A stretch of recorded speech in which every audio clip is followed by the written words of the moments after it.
जय जय श्री राधा रमण, जय जय नवल किशोर,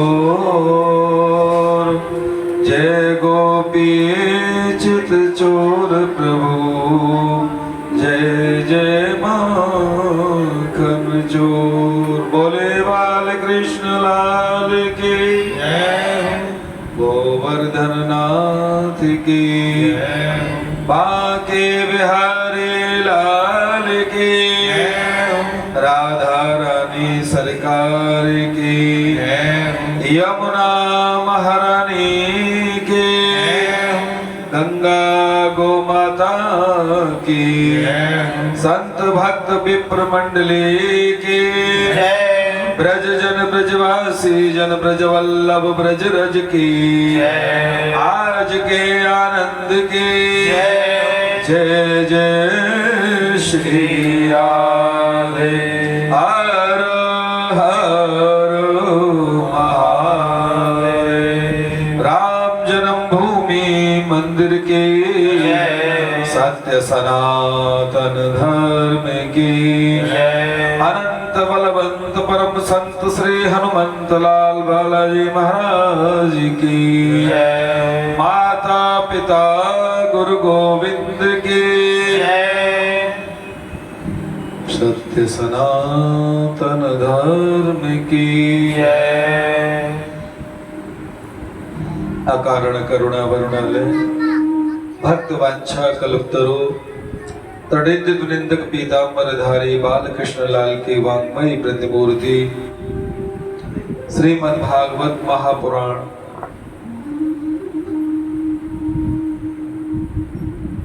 ऐसे ग्रंथत्रय श्रीमद् भागवत जी, श्रीमद् भगवत गीता जी और श्री गोस्वामी तुलसी बाबा की श्रीमद् रामचरितमानस जी, जिन्होंने हम लोगों को आज तक अद्यतन हिंदू बनाए रखा और हिंदुत्व की जन जागृति करते रहे, वह पावन ग्रंथ और ग्रंथकार, ग्रंथ के प्रतिपाद्य देवता सभी को नमन वंदन और प्रणाम करते हैं।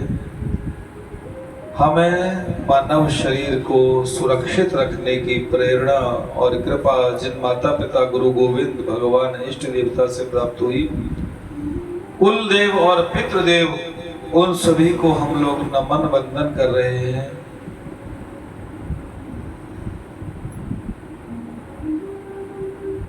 मैं जब 5वीं कक्षा में पढ़ता बड़ा होशियार था। सेठ अयोध्या प्रसाद जी, जिनका प्राग मिल था, गोपी घी जो बनाया करते थे उस जमाने में, बोले चल योगेश के संग पढ़ना, इंजीनियर बन जाएगा। 1 महीना में वहां रहा था। प्राग मिल के जो मैनेजर थे उस जमाने में 80 के आजू बाजू, मेरा मन नहीं लगता है। गांव में झोंपड़ी में से गया था और वहां महलों में मेरा मन नहीं लगा। मेरे ताऊजी थे पूज्य देवी शरण जी प्रधान जी, बोले तेरे पिता का मित्र हैं रामदत्त गौड़ जी, वहाँ पंडिताई सीख ले। भागवत कथा करेगा। पूज्य लक्ष्मी नारायण जी दोनों, एक जेवर वाले एक शिवाला वाले, दोनों की बड़ी कृपा थी। उन्होंने कहा कथा वाचना सीख ले, बढ़िया अच्छा पंडित बन जाएगा। कभी धर्मोपदेश और धर्म की चर्चा करने का अवसर नहीं मिलता अगर इंजीनियर या कुछ इस तरह का बन जाता है। उन लोगों की बड़ी अहेतु की और महती कृपा और एहसान है कि वृंदावन धाम में और धर्म की चर्चा में हम लोग आपके साथ लगे हैं। आप लोगों की बड़ी कृपा है कि आप अपने बेशकीमती समय में से समय निकाल करके श्री धाम वृंदावन में भागवत कथा श्रवण करने का और सुनाने का अवसर प्रदान किया। इस कथा को हमेशा ही सुनने वाले श्री पावन हनुमंत लाल जी को कोटिशः वंदन प्राणाधार।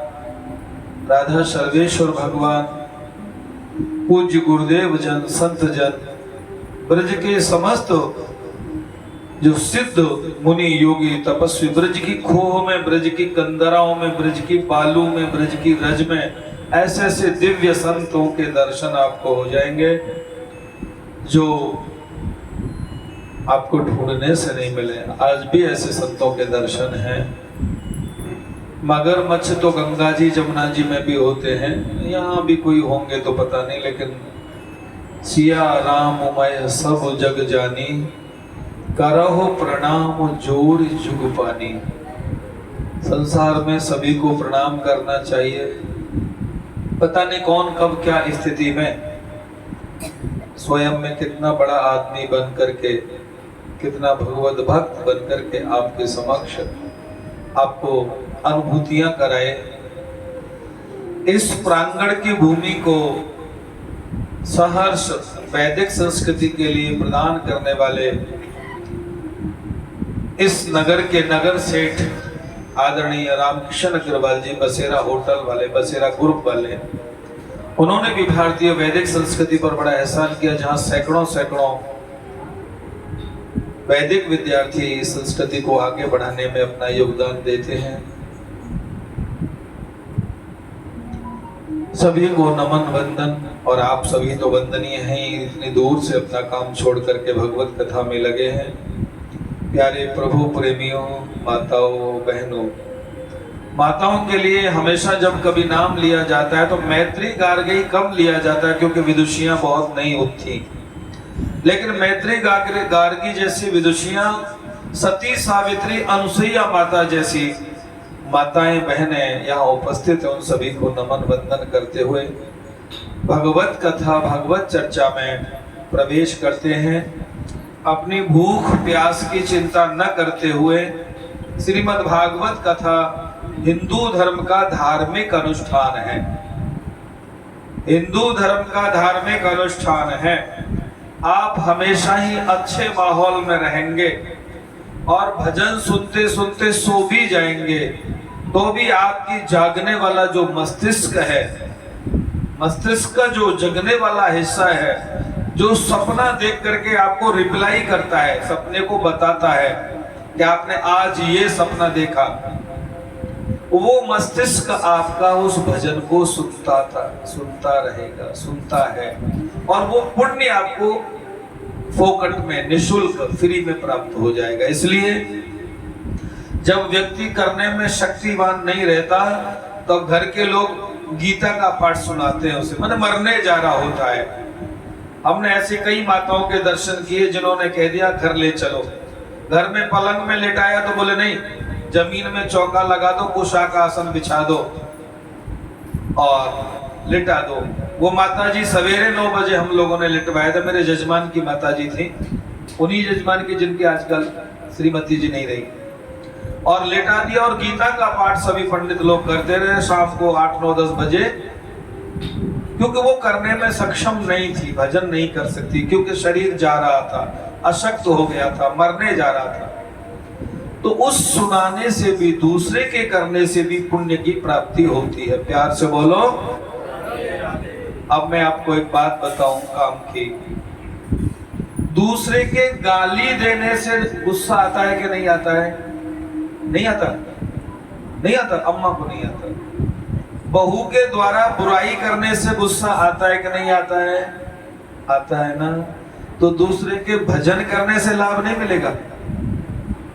अच्छा बोलने से, मीठा बोलने से, प्रशंसा बोलने से लाभ मिलेगा कि नहीं मिलेगा? जब बुराई करने से नुकसान होगा तो भलाई करने से अच्छाई हो सकती है, लाभ हो सकता है। ये सिद्धांत मानना चाहिए। इसलिए हर समय ऐसे माहौल में रहें जहां भगवत भक्ति, भगवत भजन हो। बुरे और दुष्ट और दुश्मनों में क्यों रहा जाए, अच्छों में रहिएगा। रहीम जी ने इसी को अपने शब्दों में कहा है, रहे मन रहिला हूँ भली, जो पर से चितलाए, पर सत मन में ला करे, मैं दाहू जर जाए।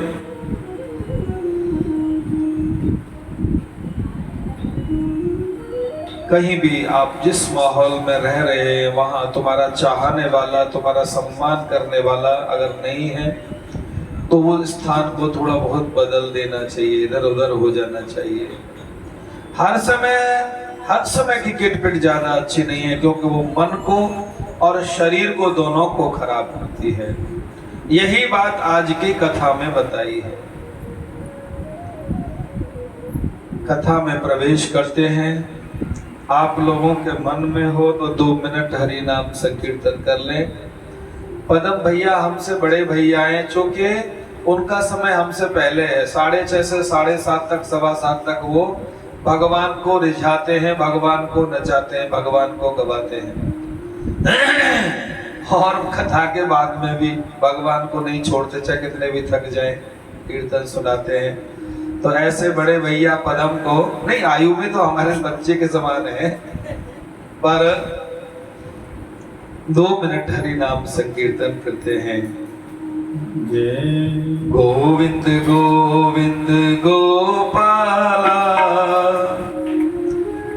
गोविंद गोविंद गोपाला, गोपाला मुरली मनोहर नंदलाला। मेरो गोविंद गोविंद गोपाला, गोपाला मुरली मनोहर नंदलाला। मेरो मुरली मनोहर नंदलाला।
गोविंद भगवान की जय। जय जय श्री राम।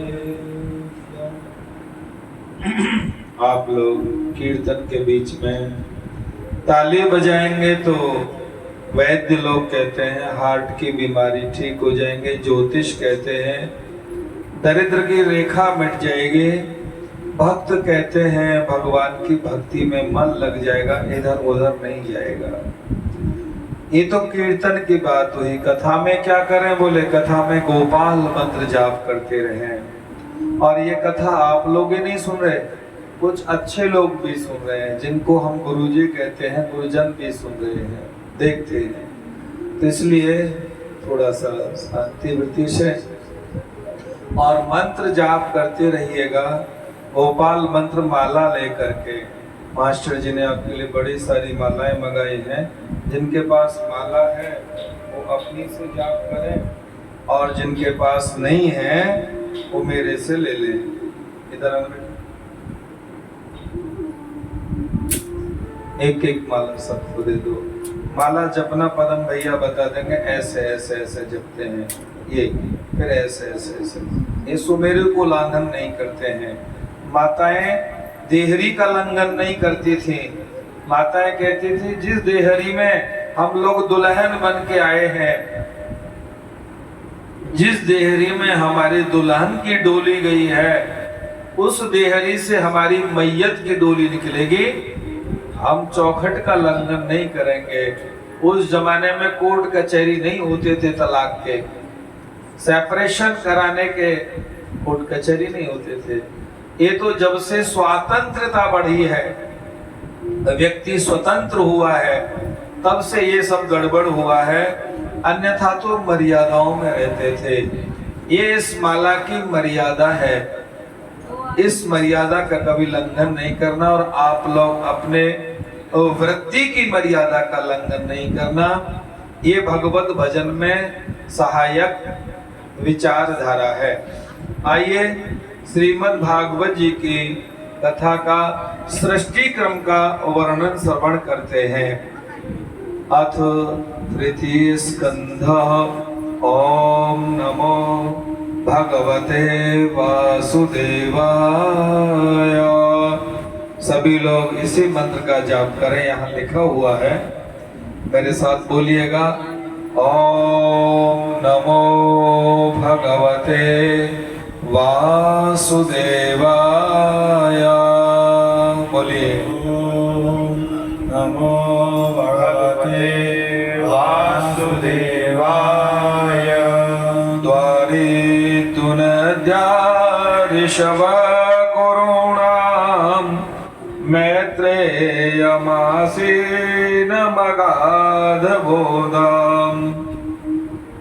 श्रुतोपसृत्याच्युत भाव शुद्धा पप्राच सौशील्य गुणाभितृप्ता। उस विद्यार्थी को हम रखने से बहुत कतराते हैं जिनके माँ बाप कह देते हैं कि ये बड़ा शरारती है, बड़ा उद्यमी है। हम क्या करेंगे उसका? कैसा चाहिए? सौशील्य गुणाभितृप्तः। जो बालक अपने घर में तोड़ फोड़ करे, बात न माने माता पिता की, उनके विचारधाराओं से सहमत न हो, जो बच्चा उनके अनुकूल न चले, वंश परंपरा के अनुकूल न चले, सुशील न हो, उसका सुशील नाम रखने से और उसका भरण पोषण करने से कोई भी ज्यादा लाभ नहीं है। आप लोगों ने बहुत काम की बात बता रहा हूं, वंशी जी आपकी जगह है, आपको बड़े काम की बात बता रहा हूं। जिराफ मादा की कुल ऊंचाई 7.5 फुट होती है, ऊपर का हिस्सा। जिराफ मादा के जो पैर का नीचे का हिस्सा होता है 2 फुट कम कर दो, 5 फुट होता है। जिराफ मादा जब पैदा बच्चा होता है तो 5 फुट ऊपर से जमीन में गिरता है। प्यार से बोलो। जन्म लेते ही कितनी जोर से गिरा, कितनी दूर से गिरा? 5 फुट ऊंचे से। और जब वो 10 मिनट तक होश में आने के बाद में अगर चला नहीं और दौड़ा नहीं और आगे नहीं बढ़ा तो जिराफ मादा जो बच्चा पैदा अभी जन्म दिया है 10 मिनट 15 मिनट पहले, उसको पीछे के दोनों टांगों से लात मारती है उसकी खोपड़ी में, तो वो दौड़ने लगता है। 2 किलोमीटर जंगल में पैदा होने वाला 10 मिनट पहले पैदा होने वाला बच्चा 2 किलोमीटर दौड़ेगा, गिर जाएगा तो उसके ऊपर आके खड़ी हो जाएगी चारों पैरों से। उसे धूप ना लगे, उससे कोई और परेशानी ना हो, कोई जीव जंतु ना सताए। 15 मिनट बाद अगर फिर नहीं दौड़ेगा तो फिर लात मारेगी। अभी पैदा होने वाले बच्चे में और लात मार के फिर दौड़ाती है। ऐसा पैदा होने के घंटे 2 घंटे तक 2-4 बार करती है। यानी कि मैं कब तक तेरी रक्षा करूंगी, मैं कब तक तेरे को चुग्गा खिलाऊंगी। यहाँ तो हिंसक जानवर भी रहते हैं, कोई भी शेर, चीता, कोई भी बगैर, कोई तुझे खा जाएगा, तुझे मार डालेगा। इसलिए स्वयं में परिश्रमी बनो, स्वयं में उठ करके खड़े हो जाओ, बाहर उठ करके खड़े हो, परिश्रमी बनो, चलो और दौड़ो, लेकिन घर में सौशील्य रहो। माता पिता गुरु गोविंद के सामने चाहे 90 साल के हो जाओ, चाहे 35 साल के नौजवान हो जाओ, वही बचपना, वही सुशीलता, वही वात्सल्य भाव से उनके सामने श्रद्धा भाव से उनके हाँ में हाँ और उनके विचारधाराओं में हाँ। क्योंकि कोई भी माता पिता चाहे जानवर ही क्यों ना हो, मैंने ऐसे बहुत से डकैत लोगों को देखा है, 2 को तो मैंने दीक्षा दी, आदमी बना दिया, मतलब वो बंदूक भी नहीं छूते। ऐसे लोगों को देखा, वो कहते हैं हम अपने बेटे को अफसर बनाना चाहते हैं, हम गरीब माँ बाप के बेटे थे, हमारी बुरी संगति थी, लेकिन हम अपने बेटे को इस तरह की संगति नहीं देना चाहते, इस अच्छी संगति में डालना चाहते हैं। गरीब से गरीब, अनपढ़ से अनपढ़, बुरे से बुरा माँ बाप भी अपने बच्चे को उस संगति में, गलत संगति में जाने नहीं देना चाहता। लेकिन ये जिम्मेदारी केवल और केवल माँ बाप की नहीं है, ये जिम्मेदारी वात्सल्य बच्चे की भी है, संतान की भी है। संतान चाहे 75 साल की क्यों नहीं हो जाए। अभी आप लोगों ने देखा ना, मोदी जी 70 साल के और मोदी जी की माताजी 90 साल की, और अभी भी ऐसे दुलार करती थी, अभी साल भर पहले तक जब इस दुनिया में थी। और भी कई लोगों को हमने देखा इस तरह से।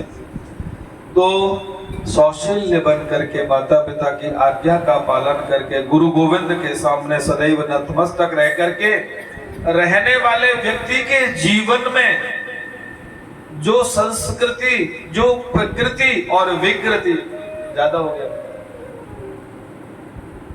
जो माता पिता हैं वो प्रकृति है, जो माता पिता बन गए हो प्रकृति है, और जो माता पिता में से पैदा हुआ है संतान, मैंने किसी जीव का नाम नहीं लिया, ना मनुष्य का ना पशु का, जो माता पिता में से पैदा हुआ है, जैसे मान लीजिएगा कोई बीज किसी वृक्ष का माता पिता है कि नहीं? कोई बीज किसी वृक्ष का माता, मैं आपको तीसरे स्कंद की कथा सुना रहा हूं, मेरे घर की नहीं। कोई माता पिता, कोई बीज वृक्ष का माता पिता है, उस बीज को पानी में डालेंगे, मिट्टी में डालेंगे, जमीन में डालेंगे। मैं श्री दाऊ जी RR संस्कृत महाविद्यालय में पहली बार पढ़ने गया था। बनवारीपुर के चोखे लाल जी थे, उन्होंने मुझे सुनाया, गुरु जी ने, अगर कुछ बनना चाहते हो तो मिटा दे अपनी हस्ती को, गर कुछ रुतबा चाहता है, दाना खाक में मिलकर गुले गुलजार होता है। अगर तुम्हें कुछ बनना है तो बन करके नहीं बन सकते, अपनी हस्ती को मिटा करके, अपने आप को मिटा करके, खाक में मिला करके, जैसे बीज खाक में, खाक माने राख, मिट्टी, बीज खाक में मिल करके, पानी के साथ मिल करके अपने शरीर को फाड़ तक देता है। बीज जब तक फटेगा नहीं तब तक अंकुर नहीं होगा, और जब बीज फट जाएगा, अंकुर हो जाएगा, तो वो वृक्ष बन जाएगा। और वही बीज जो आंखों से देखा नहीं जा सकता था ठीक से, 80 साल का बाबा बता नहीं सकता कि वट वृक्ष का बीज है कराई है, वही बीज संसार में सबसे बड़े वट वृक्ष के रूप में बन जाएगा। और वो वट वृक्ष हजारों हजारों लोगों को अपनी छांव में ले लेगा। लेकिन वही बीज वट वृक्ष बनेगा जिनके माता पिता का, मन प्रकृति का, जिन्होंने संरक्षण प्राप्त किया है, मान सम्मान किया है, संरक्षण किया है, माता पिता गुरु गोविंद की सेवा की है। ऐसा तीसरे स्कंद के 5वें अध्याय के 33वें मंत्र का अर्थ मैंने आपको बताया। आपको लगता है मैंने कुछ घुमा फिरा के कहा है, तो ये तो कहने की कला है, बाकी वस्तुतः भावार्थ यही है। प्रकृति और विकृति के बारे में मैं बता रहा था। बीज प्रकृति है, माता पिता प्रकृति है, और जब वो फट जाता है तो उसे विकृति कहते हैं। कोई भी विकृति पैदा होने से पहले प्रकृति का नाश कर देती है, मतलब वो पहले जैसा नहीं रहता है, वो मिट्टी में मिल जाता है, अपने आप को खाक बना देता है।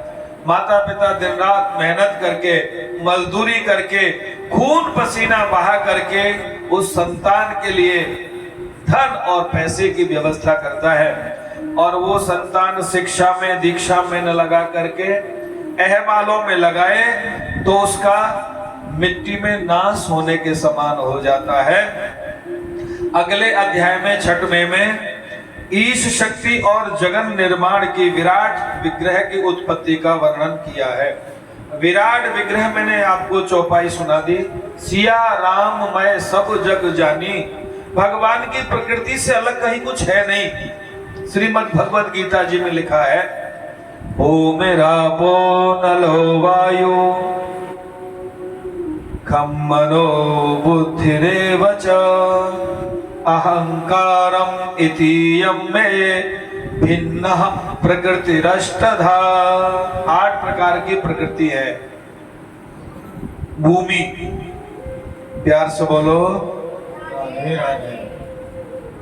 जो आंखों से देखा जा सकता हो वो नष्ट हो जाता है, उसे मिट्टी में मिल जाता है।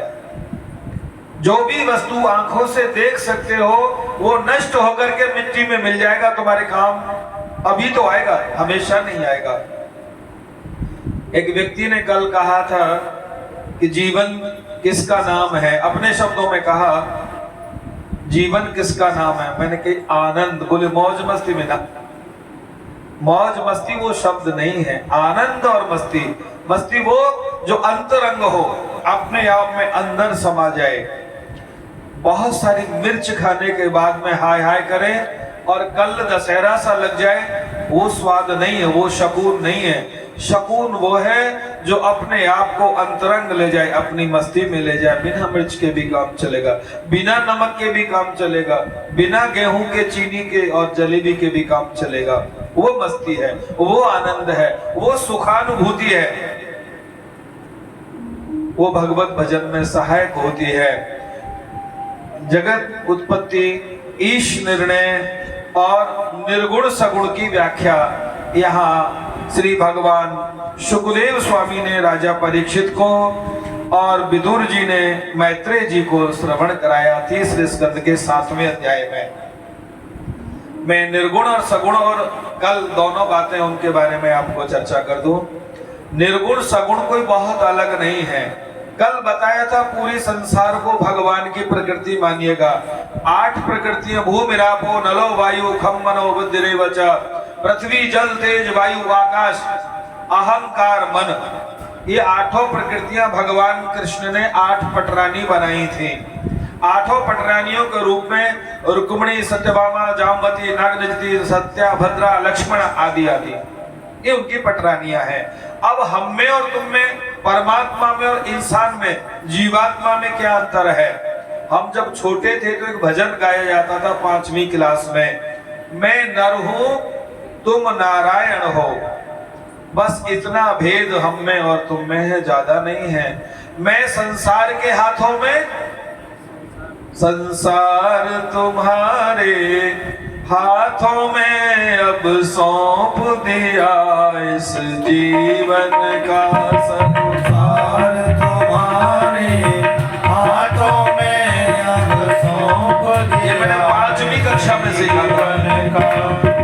सौंप दिया सब भार तुम्हारे हाथों में, अब सौंप दिया सब भार तुम्हारे हाथों में, अब सौंप दिया इस जीवन का सब भार तुम्हारे हाथों में, अब सौंप दिया इस जीवन का सब भार तुम्हारे हाथों में, सब भार तुम्हारे हाथों में, सब भार तुम्हारे हाथों में, सब भार तुम्हारे हाथों में, सब भार तुम्हारे हाथों में, सौंप दिया इस जीवन का सब भार तुम्हारे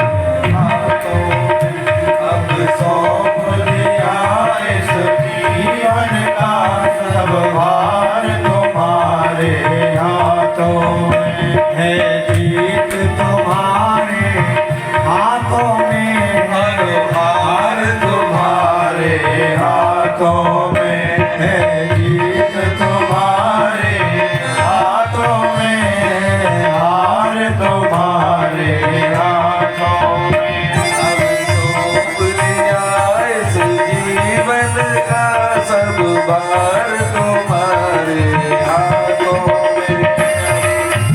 बोलो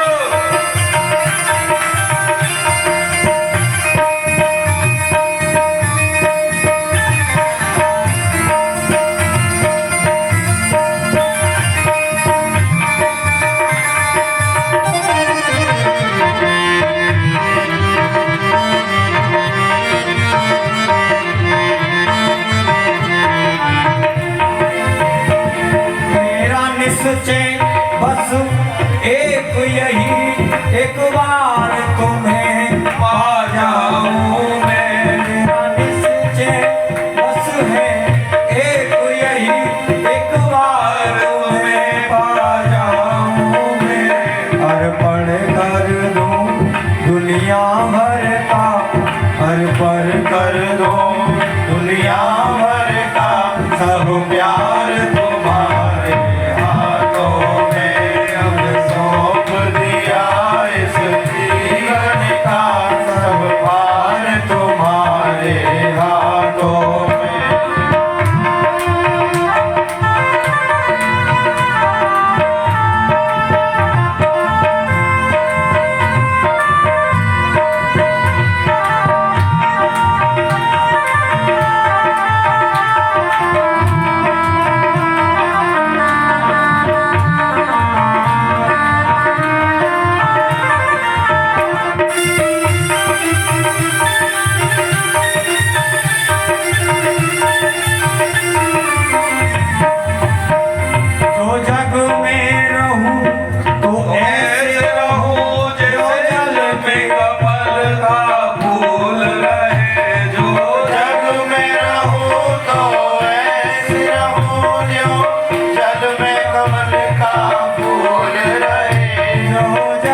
मैं रहूं तो ऐसे रहूं जैसे जल में कमल का फूल रहे।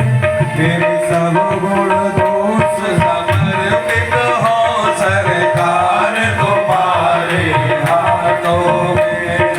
सौंप दिया इस जीवन को सब भार तुम्हारे हाथों में। सौंप दिया इस जीवन का सब भार तुम्हारे हाथों में।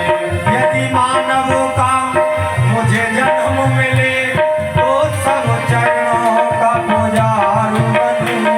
यदि मानव का मुझे जन्म मिले तो सब चरणों का पुजारी बनूं। इस पूजन की एक रंग का उपहार तुम्हारे हाथों में। अब सौंप दिया इस जीवन का उपहार तुम्हारे हाथों में। सौंप दिया इस जीवन का उपहार तुम्हारे हाथों में। है जीत तुम्हारे हाथों में, है हार तुम्हारे हाथों में। है जीत तुम्हारे हाथों में, है हार तुम्हारे हाथों में। है जीत तुम्हारे हाथों में, है हार तुम्हारे।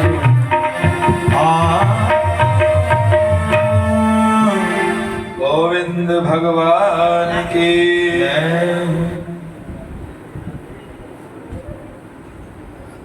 निर्गुण ब्रह्म सगुण भय कैसे, हिम जल उपल बिलग नहीं जैसे।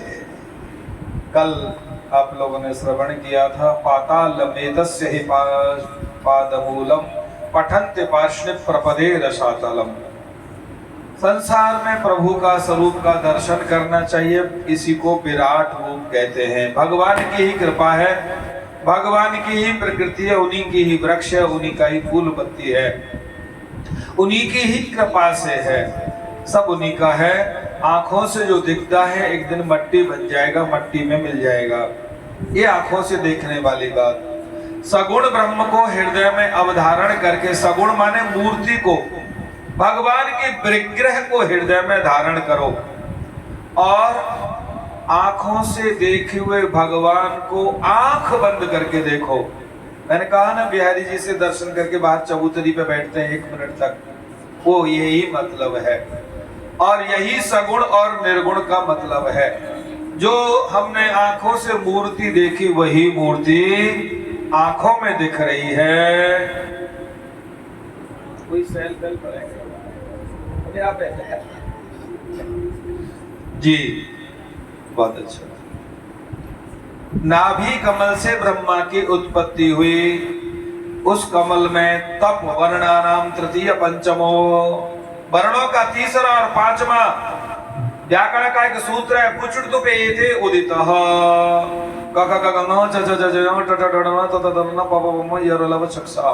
यही तो है, सब मिला के है। कुचुट तो पे थे उदित क कुचु च ट त प, तो वर्णानाम तृतीय पंचमा, वर्णों में जो तीसरा और पांचवा है, इसका आवाज आई ब्रह्मा को। ब्रह्मा जी ने तपस्या की, भगवान से वरदान मांगा, मानसी सृष्टि की। मन में आया तो पेड़ पौधा पत्थर सब हो गए, मन में आया तो खत्म हो गए। बात बनी नहीं, चली नहीं, काल आदि प्रमाण का मनुष्य और देवता की आयु का निर्णय किया। ज्योतिष ग्रंथ के अनुसार, भागवत जी के अनुसार मनुष्य की आयु 120 साल आज की आयु। वहां 48 प्रकार की ज्योतिष की दशाएं, महादशाओं का वर्णन है, जिनमें प्रमुखतः उत्तर भारत में विंशोत्तरी महादशा का निर्णय किया जाता है, योगिनी दशा का निर्णय करते हैं, अष्टोत्तरी दशा का निर्णय करते हैं, कालकूट दशा, बहुत सारी 48 दशाएं हैं। ब्रज में 1-2 ऐसे विद्वान ज्योतिष थे जिनको पूरी 48 के 48 आती थी। हम लोग यहाँ सेमिनार करते हैं कभी कभी, पूज्य अजय तेलंग साहब जी, परम पूज्य कामेश्वर गुरु जी, और अभी नहीं रहे इस दुनिया में, पूज्य राधा बिहारी गोस्वामी जी जो आकाशवाणी के संचालक थे, वो भी हम लोग एक साथ बैठ के संचालन उस करते थे। और ये निर्णय होता, उनके जाने से उनसे पहले ही ब्रज में मनने वाले त्योहारों में भी भ्रांति आ गई, फिर दोबारा से जागृति हुई है। पूज्य रमण रेती वाले महाराज जी के संरक्षण में हो सकता है ये निर्णय हुआ करे कि जन्माष्टमी निश्चित कब रहेगी। जैसे इस बार बुधवार रोहिणी नक्षत्र अष्टमी 6 तारीख की रात को है, 6 सितंबर 2023 को जन्माष्टमी की अवधारणा मानना चाहिए, 6 और 7 की संधि में। ऐसे ही रक्षाबंधन 30 तारीख को रात को 9:26 पर भद्रा हटेंगी, तो 31 को सवेरे 7:26 तक है। लेकिन अगले दिन 3 घड़ी ज्यादा हो गया, अगले दिन 3 घड़ी से कम होने पर नहीं मानना चाहिए। फिर भी भाई बहनों के प्यार की वजह से उदया तिथि में 31 अगस्त को ही रक्षाबंधन की प्राप्ति और पूजन करना। 17 तारीख से ये प्रारंभ होगा, ये पुरुषोत्तम मास, श्रावण का महीने का पुरुषोत्तम मास बीच का 16 अगस्त तक रहेगा। इसके बाद में 19 अगस्त को बांके बिहारी जी सोने के हिडोला में रहेंगे, उसे कहते हैं क्या, हरियाली तीज। तो ये सब तिथियों का निर्णय और महदादी तत्वों का वर्णन, मनुष्य की आयु, इस आयु में दूसरे के पीछे लगे रहोगे तो तुम्हें श्वान के ज्यादा कुछ नहीं मिलेगा। प्यार से बोलो राधे राधे। रहीम दास जी कहते हैं पुत्र और शिष्य श्वानवत होना चाहिए, और होता है वही सुख में रहता है। पुचकार ले तो गोद में आ जाए, और झापड़ मार दिया तो मैया ने तो पल्ली तरफ जाके रेत में लौट गया। ये रहीमदास जी कह रहे हैं, मैं नहीं कह रहा। ये रहीमदास जी से जाके जवाब सवाल करना, कहीं मेरे से वकालत शुरू कर दो। प्यार से बोलो राधे राधे। सामने अच्छे नहीं लग रहे, वहाँ आ जाओ, के सामने ले जाओ माला।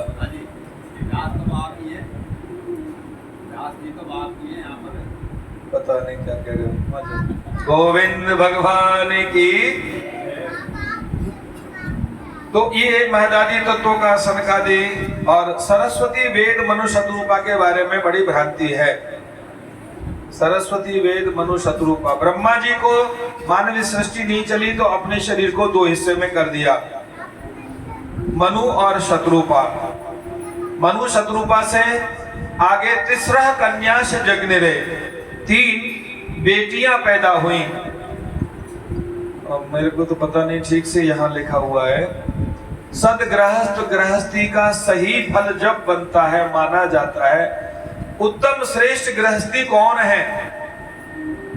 सूत जी से शौनक जी ने पूछा, तो शौनक जी ने कहा, बाबा उत्तम और श्रेष्ठ गृहस्थी वो है जिसके घर में बेटा हो चाहे नहीं हो, लेकिन उसके घर में बेटी का कन्यादान जरूर होना चाहिए।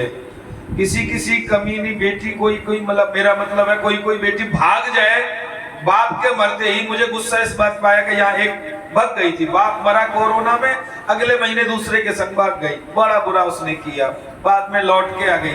वो अलग बात है, कोई गलत कार्य कर जाए, लेकिन 99.99% पुत्रियां अपने पिता की लाज को रखती हैं, अपने माता पिता की इज्जत को रखती हैं, और वो जहां कन्यादान करना चाहते हैं अपनी सूझबूझ और बुद्धिमानी से, वो वहां स्वीकार करती हैं। और एक जन्म नहीं, 7 जन्म निभाने का बंधन, 7 जन्म निभाने की कस्में मानती हैं, और ये जन्म पूरा निभाती हैं। मनु जी महाराज ने, ब्रह्मा जी ने कहा, बेटा हो नहीं हो चलेगा, लेकिन बेटी नहीं हो। हर बेटी के भाग्य में बाप होता है, लेकिन हर बाप के भाग्य में बेटी हो ये जरूरी नहीं है। 3 बेटियां थी श्रीमान मनु और शत्रुपा जी को। आकुतिर्देव होतिश प्रसूति विस्तृता। पहली का नाम था आकुति, दूसरी का नाम देवहूति और तीसरी का नाम प्रसूति। यज्ञ वाराह भगवान का उन्होंने वर्णन किया। दिति और कश्यप के बारे में भी और वर्णन किया गया दिति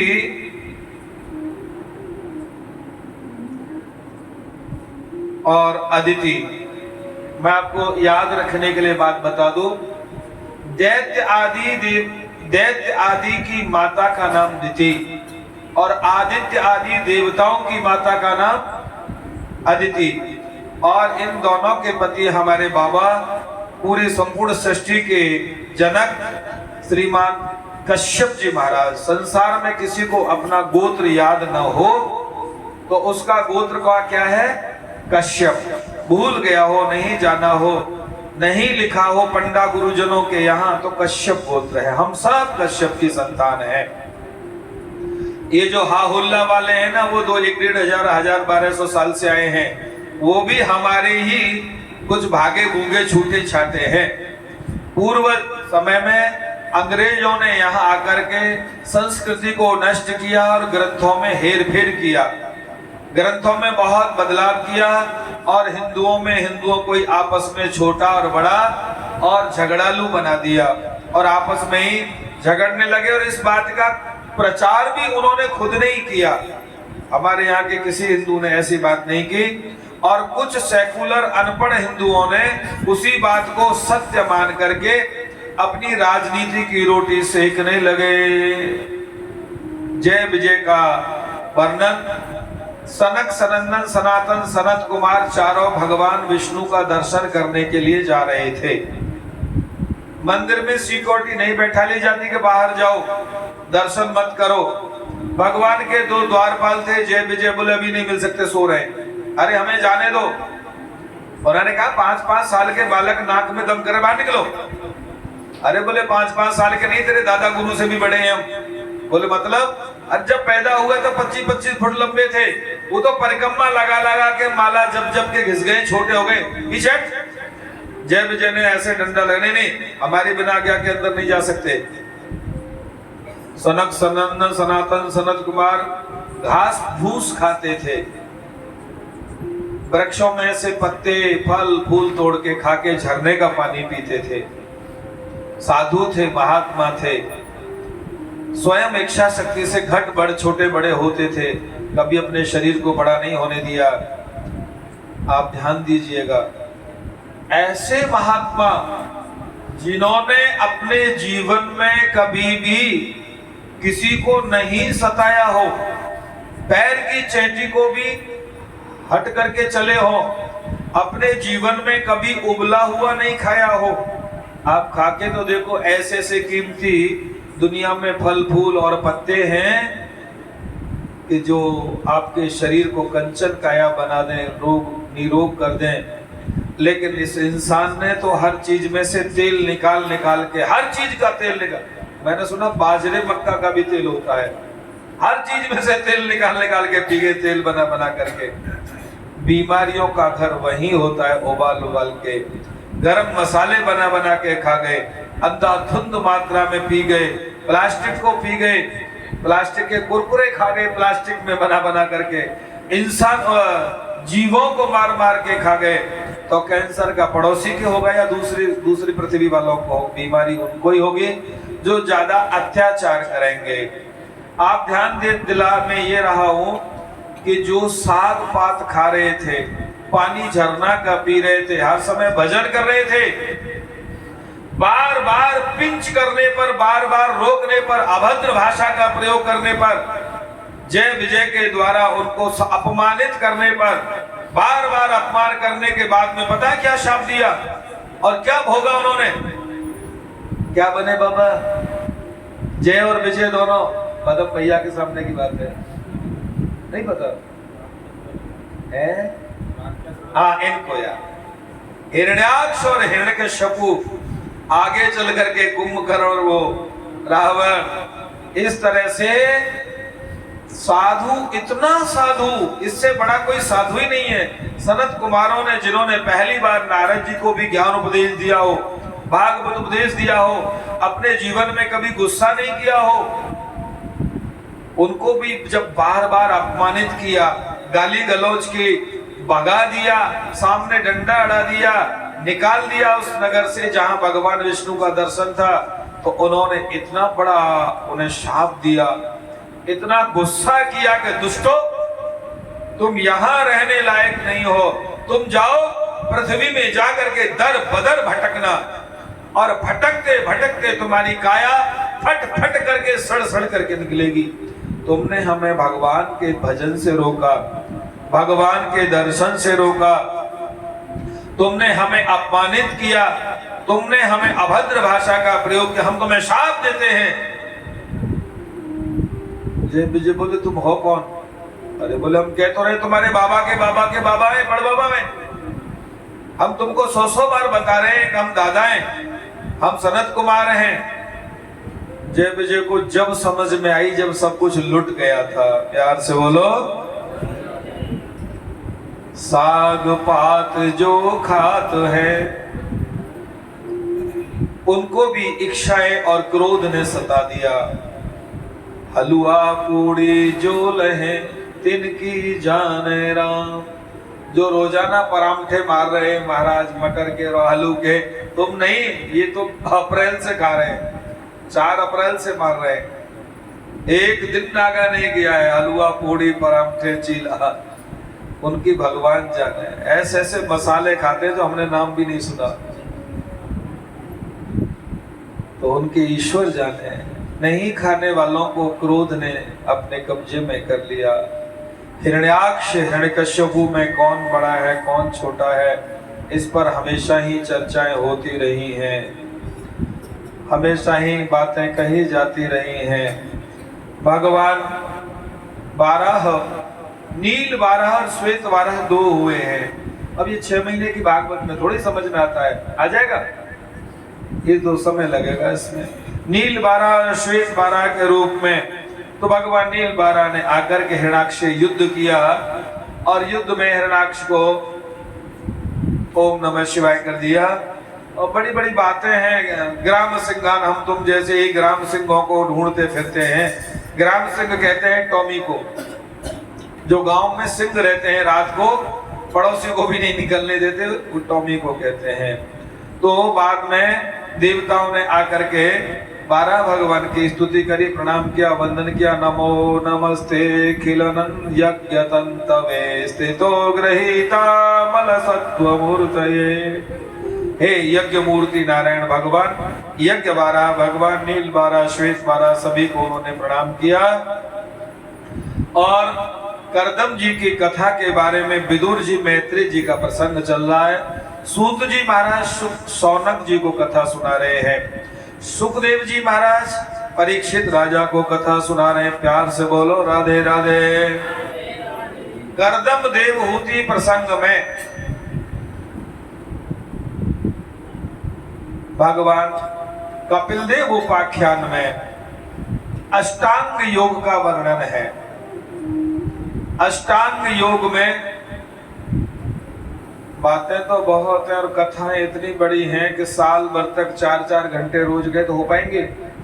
श्रीमद् भागवत जी में 12 स्कंद हैं। 12 स्कंदों में 335 अध्याय हैं। 335 अध्याय, पुरंजन वाला पुनरावृत्ति है, 33 और 35 मानते हैं कोई कोई।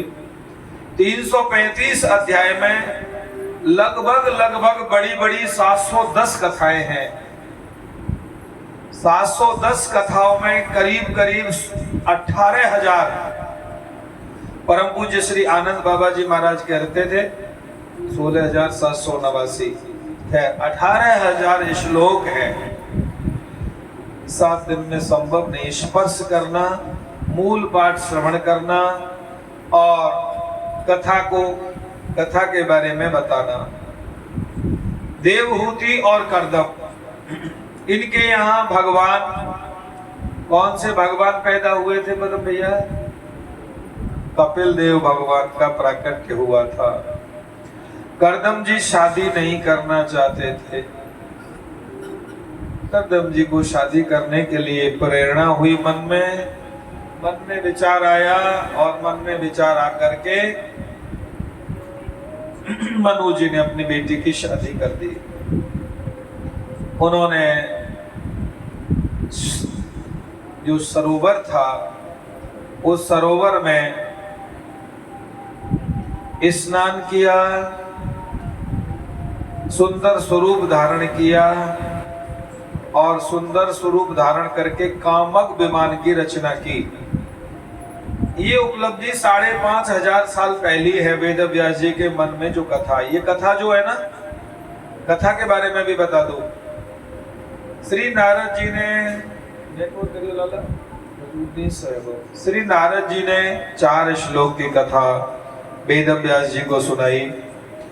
वेद व्यास जी आंख बंद करके बैठ गए, एक ऊंचे आसन पर गणेश जी को सामने बैठा लिया। ये मूर्ति मंदसौर से बैद्यनाथ जी वालों के यहाँ से सन 1987 में मेरे को प्राप्त हुई थी। अंदर लगी है, एक पीछे चुपके बड़ी।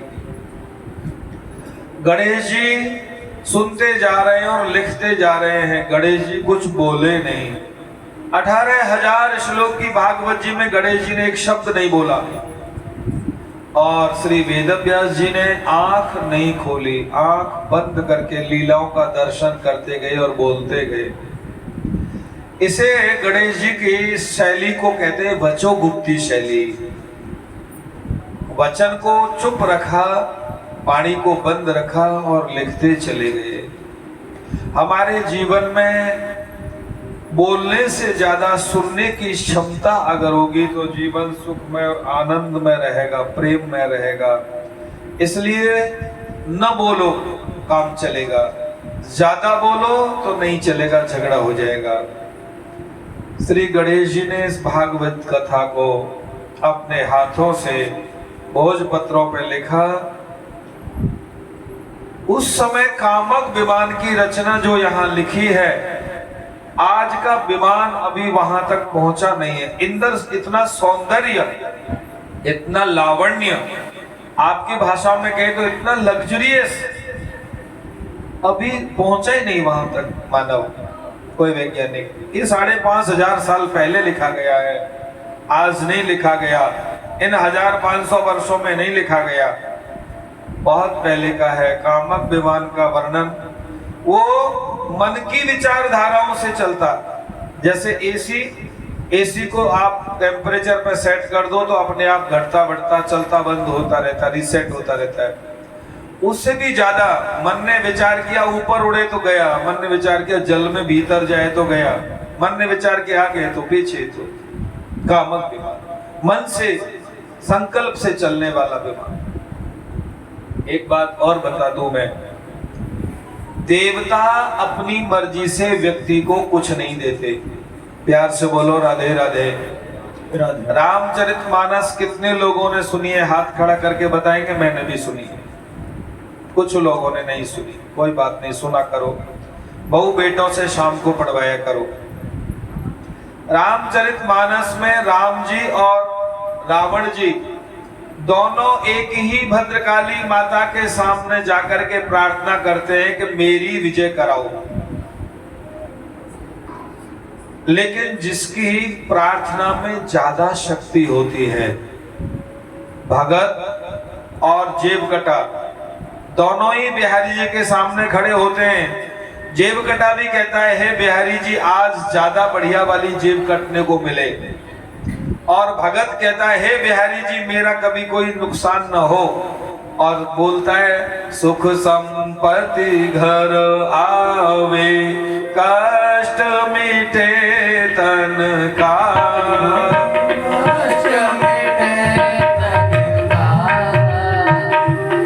आगे क्या है? सुख संपत्ति घर आवे, कष्ट मिटे तन का।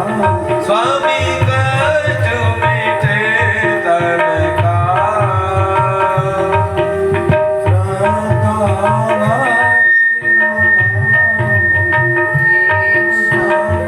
किसी को याद तो नहीं रोज गाते हैं, किसी को याद नहीं है। सुख संपत्ति घर आवे, कष्ट मिटे तन का। बिहारी जी दोनों को देखते हैं, हनुमान जी दोनों को देखते हैं, लेकिन किसी किसी भगत के मन में विचारधारा अच्छी नहीं होती है तो जेबकटा की कैंची उस जेब के ऊपर चल जाती है। दोनों ने ही भक्ति की भगवान के सामने, लेकिन जिसकी भक्ति में ज्यादा शक्ति है उसकी चल जाती है। देवता अपनी मर्जी से कभी किसी को कुछ नहीं देते हैं। मैं वो शब्द तो नहीं बोल सकता जो मेरे खतरनाक वाले गुरुजी बोलते थे। कुछ गुरुजी बड़े बड़े खतरनाक हुए। हम लोगों ने ऐसे ऐसे गुरुओं की संगति की है जिनके नाम पर हरिद्वार ऋषिकेश में सड़कें बनी है, यहाँ भी है, जिनको जगाने के लिए उनके शिष्य लोग पता क्या करते थे, दूना में बैठे हैं, समाधि में बैठे हैं, फलाने राजा आए हैं, उन्हें पता ही नहीं है, तो शिष्यों कोबरा लेके आते थे, कोबरा, और ऐसे गर्दन करके जीव निकाल के उस पर कटवाते थे। मैं आपको हवा में नहीं उड़ा रहा। वृंदावन में 1000 लोग उनको जानते हैं, एक आदमी नहीं जानते, 1000 लोग। परम पूज्य स्वामी भूमानंद जी हरिद्वार ऋषिकेश जाएंगे तो तमाम चौक, तमाम सड़कें मिलेंगी उनके नाम से। ऐसे ऐसे ऋषि, अब बहुत पुरानी बात नहीं कर रहा, आज की कल की बात कर रहे हैं। तो वो ऐसे खतरनाक लोग हैं। वो कहते हैं देवता अपनी मर्जी से किसी को कुछ नहीं देते हैं। देवता का जितना यजन करोगे, जितना भजन करोगे, जितना पूजन करोगे, वो उस हिसाब से आपको दे देंगे। इसमें नात्र संशय, इसमें कोई संशय नहीं है। श्रीमान करदम जी देवहूति के यहाँ 9 कन्याओं का प्राकट्य हुआ।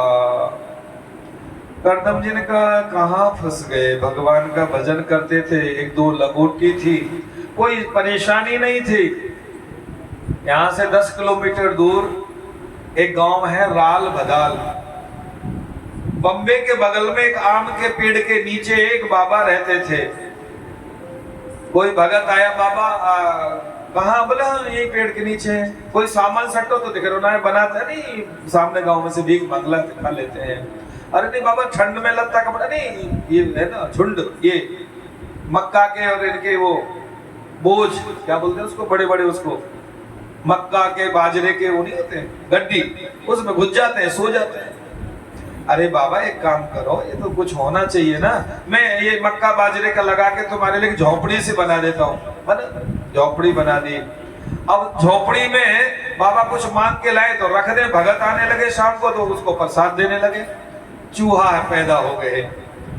बाबा बोले तो चूहा खा जाता है सारी रोटी को, सारे फाल टाल को, तो मटकी ला दी, मटकी में धर दी। अब जब चूहा ज्यादा हो गए तो कहे बाबा एक काम करो, एक बिल्ली पाल लो। तो ठीक है बिल्ली रख दो। तो बाबा ने बिल्ली रख दी तो चूहा भाग गए। अब बिल्ली 1 से 2, 4, 10 हो गई, बिल्ली परेशान करने लगी। तो बोले बाबा बिल्ली को भगाने के लिए कुत्ता पाल लो। बाबा ने कुत्ता पाल दिया। बोले बाबा परिवार बढ़ गया, एक काम करो गाय रख लो। बाबा ने गाय रख ली।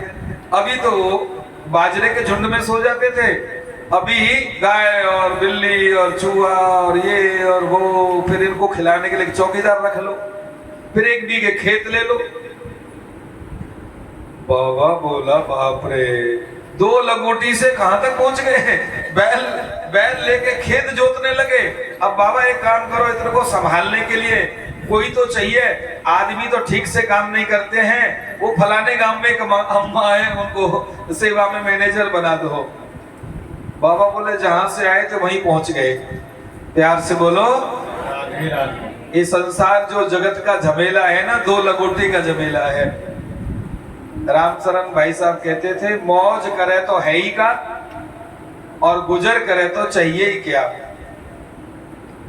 करदम जी ने कहा कहाँ फंस गए, बढ़िया 2 लंगोटी थी, आम के पेड़ पे रहती थी, भजन करते थे, कभी आम के पेड़ के ऊपर सो जाते, कभी नीचे सो जाते थे। गड़बड़ हो गया, जंगल में जा रहा हूँ। घर वाली ने कहा 9 छोरी पैदा हो गई है, ब्याह शादी नहीं करोगे?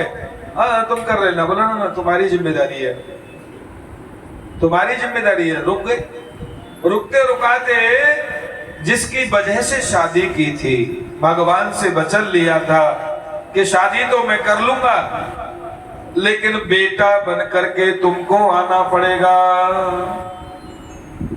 अब की बार वो बेटा बन करके भगवान कपिल देव के रूप में पैदा प्रकट हो रहे हैं। बोले कपिल देव भगवान की। 9 कन्याओं की शादी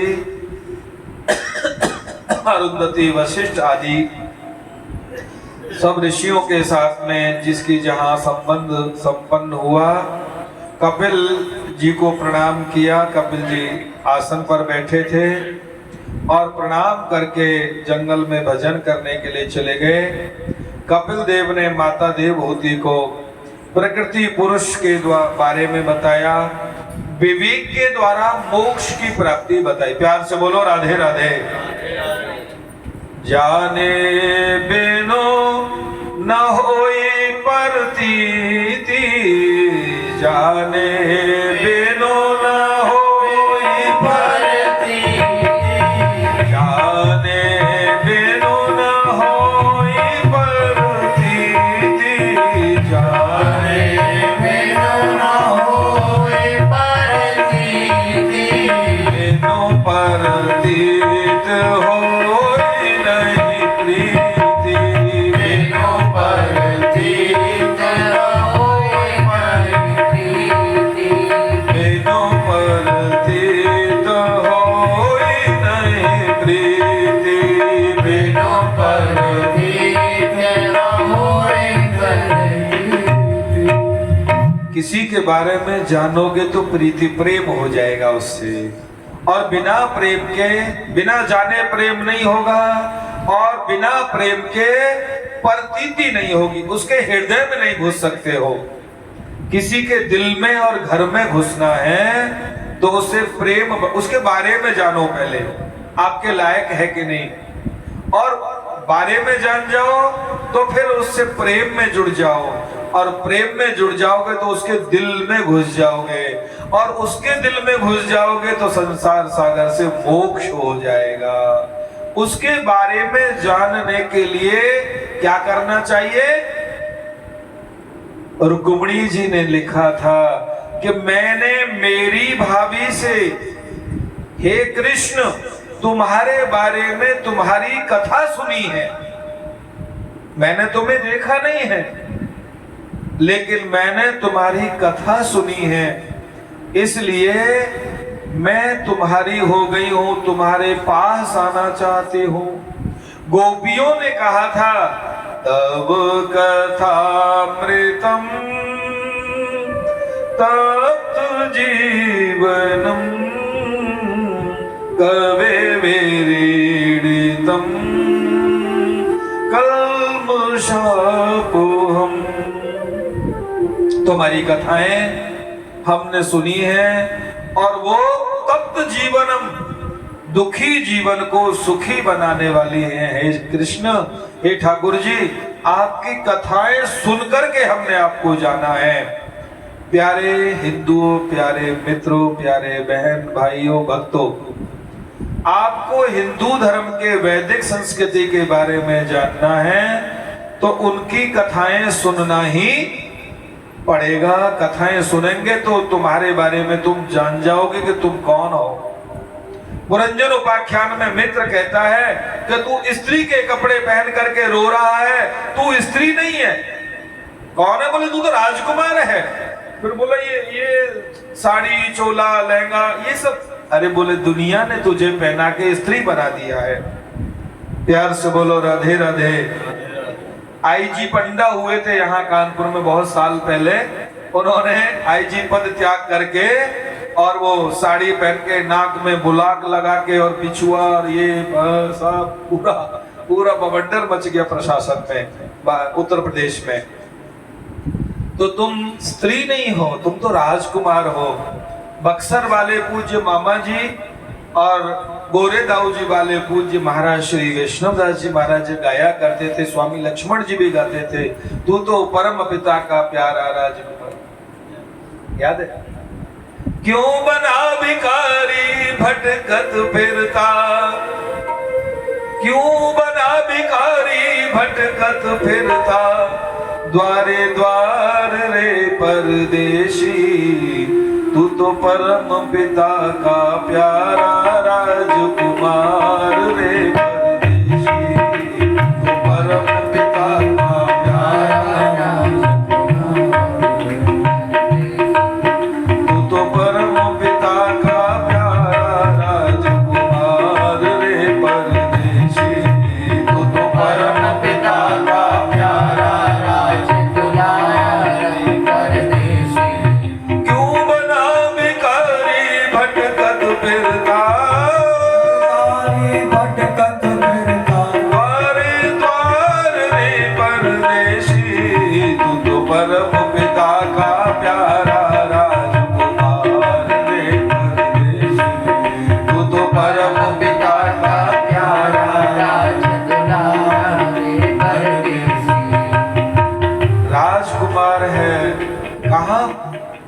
चक्कर में पड़ गया, कहाँ तू नारी बन करके भ्रमण कर रहा है, कहाँ घूम रहा है।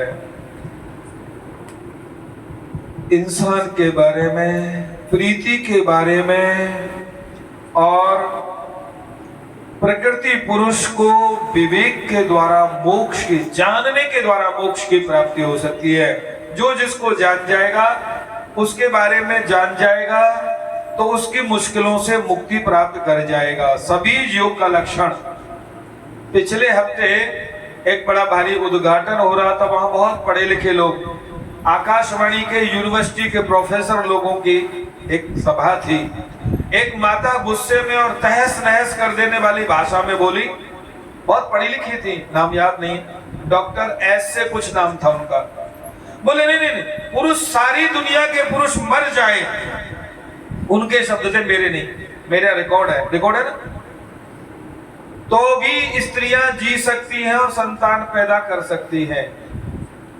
मैंने कहा माता जी, मैं उसके बाद मुझे उन्होंने बुलाया नहीं, निमंत्रण भी नहीं दिया, पर मेरे मोहल्ले का मामला था, मेरे 10 विद्यार्थी वहां थे, 10-15 मित्र थे। उन्होंने कहा गुरुजी आप आए नहीं, हम चले गए, बैठे।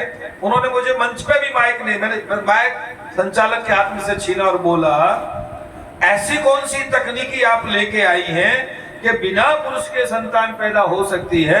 नहीं, मैं ये कह रही थी कि गर्भ में पहले से होगा ना। फिर मैंने उन्हें समझाया, ये भागवत जी में लिखा है, मैंने नहीं लिखा। भागवत जी के 8वें स्कंद में भी यही लिखा है कि जब प्रलय काल आएगा, जब दुनिया पल्लम पल्ले होएगी, बहुर करेगा कोई, ऐसी तो कहते हैं, मेरे आपको काम एक ही है, पल में प्रलय होएगी, बहुर करेगा कोई। कब? जब प्रलय होती है तो समस्त सप्त ऋषि बीज को एक थैली में लेकर के नाव में बैठ जाते हैं और नाव में बैठ करके दर्शन करते हैं। किसका? करार विंदे न पदार विंदम मुखार विंदे विनवेशयन्ता।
करते हैं, छोटा सा बालक जो जगन नियंता है, संसार को चलाता है, घुमाता है, संसार से अटखेलियां खेलता है।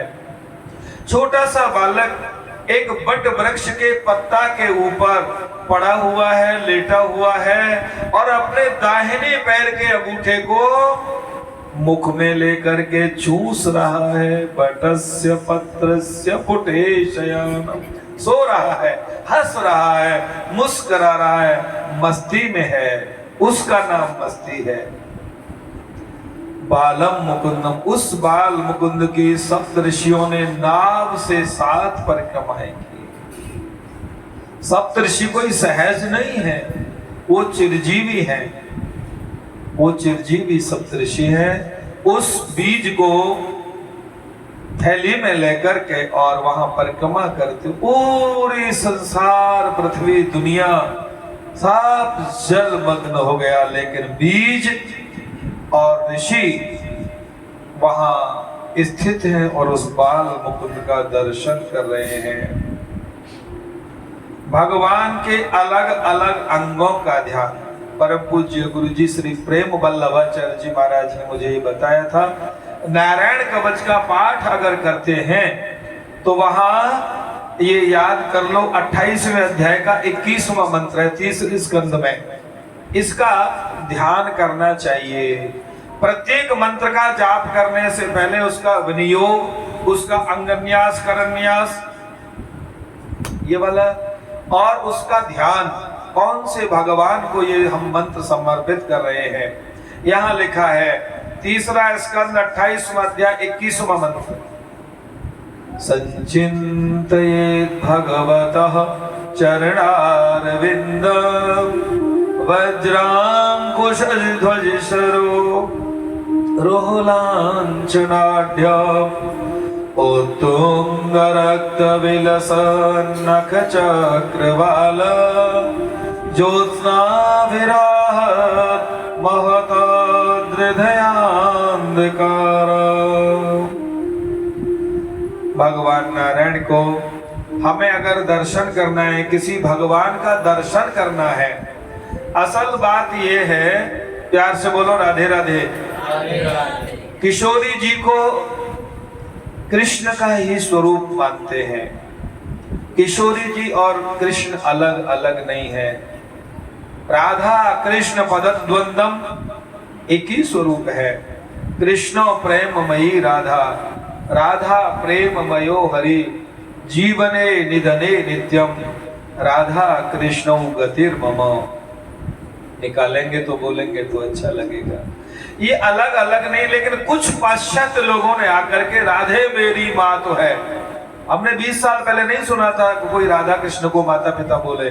वो तो सखा है, हमारे हृदय हैं, हर समय हमारी धड़कन में रहते हैं, हमारी धमनियों में बहते हैं। उन्होंने आकर के कथा सारस ततो गतः, कथा के सार को नष्ट कर दिया।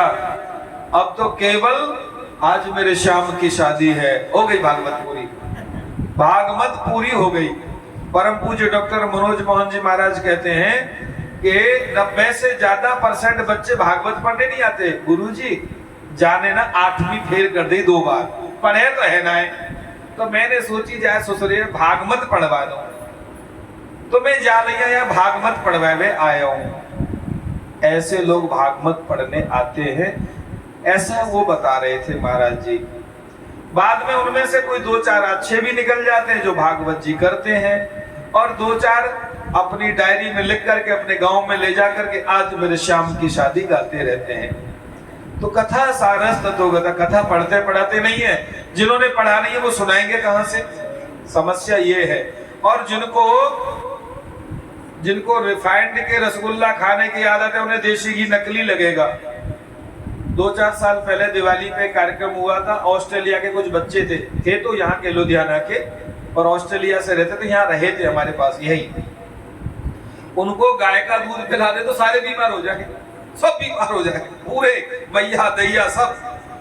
और थैली, हाँ ये असली है, अमूल पीता है इंडिया, ये एकदम असली है, ओरिजिनल, ये इससे बीमार नहीं होते। ये मैं आपको जितनी बातें बताई ना सत्य दुर्घटनाएं, आप बोलो वो दिखा दो तो यहाँ सामने रहती हूँ माता गोरेदाऊ जी के आसपास, उनके बच्चे थे, सब सारे यहीं रुके थे मेरे उसमें उधर वाले घर में। तो असली जिसने नहीं देखा उसे असली से बीमारी हो जाती है उसे। इसलिए भागवत कथा, पुराण की कथा, भगवान की कथाएं साधु संत महात्मा विद्वान ब्राह्मणों से और जिन्होंने पढ़ा है उनसे। केवल भजन गाने का काम तो पदम भैया का भी है। पदम भैया हमसे बढ़िया भजन गाते हैं, नहीं गाते? उनको न गाना आता, न बजाना आता, न सीखना आता, न सुनाना आता, बस आज मेरे श्याम की शादी है, हो गया। मैं बुराई नहीं कर रहा, मैं ये बता रहा हूं कि कथा भी करना चाहिए थोड़ी बहुत देर, और कथा भी सुनते हैं। परम पूज्य पुराणाचार्य हमारे अन्नदाता, अन्नदाता इसलिए कहता हूं कि वो उस जमाने में भी 20 रुपए महीने हम लोगों को छात्रवृत्ति देते थे, जो सुष्ठु छात्र थे, मतलब जो प्रथम श्रेणी 75% से जो ऊपर आते थे उस जमाने में 80 में, आज तो कम से कम 2000 तो मान ही लो। पूज्य पुराणाचार्य गुरुजी कहते थे, अरे तुम्हारी बात में दम होना चाहिए। संगीत तो आंख खोलने के लिए है, मन को प्रसन्न करने के लिए है, और आवश्यक जीवन की आवश्यक वस्तु है संगीत, लेकिन कथा में भी थोड़ा बहुत स्वाद होना चाहिए। चटनी से ही अगर रोटी खानी है तो सब्जी की क्या आवश्यकता है, थोड़ी सब्जी भी बढ़िया होना चाहिए। ये गुरुजी के शब्द है, इसलिए कथा भी कभी कभी सुनाना चाहिए। प्यार से बोलो राधे राधे। कथाएं सुनेंगे तो देह और गेह से मुक्ति हो जाएगी, इसमें ज्यादा ममत्व नहीं रहेगा। गेह माने घर और देह माने ये बॉडी, जिसमें तमाम क्रीम पाउडर इत्र पता नहीं क्या क्या लगाते हैं, वो शरीर का एक दिन क्या होता है खत्म। लेकिन ये नहीं कि आज से खत्म कर दो। मैंने कल बताया था, जितनी देर बबूला दिख रहा है पानी का, उतनी देर वो सत्य है, और सत्य है तो उसकी रक्षा सुरक्षा, फोटो करना, देखना, उसका सुख लेना हमारा दायित्व और कर्तव्य और हमें चाहिए। लेकिन जब नष्ट होना है तो इसके लिए भी तैयार रहना चाहिए। नष्ट होते हुए देख करके हाय हाय रे रोना और तड़फना और बिल्लाना चिल्लाना नहीं चाहिए। अभी तो 9 बजे, मैं सोच रहा बज गए, आज जल्दी हो गई थी इसलिए शुरू।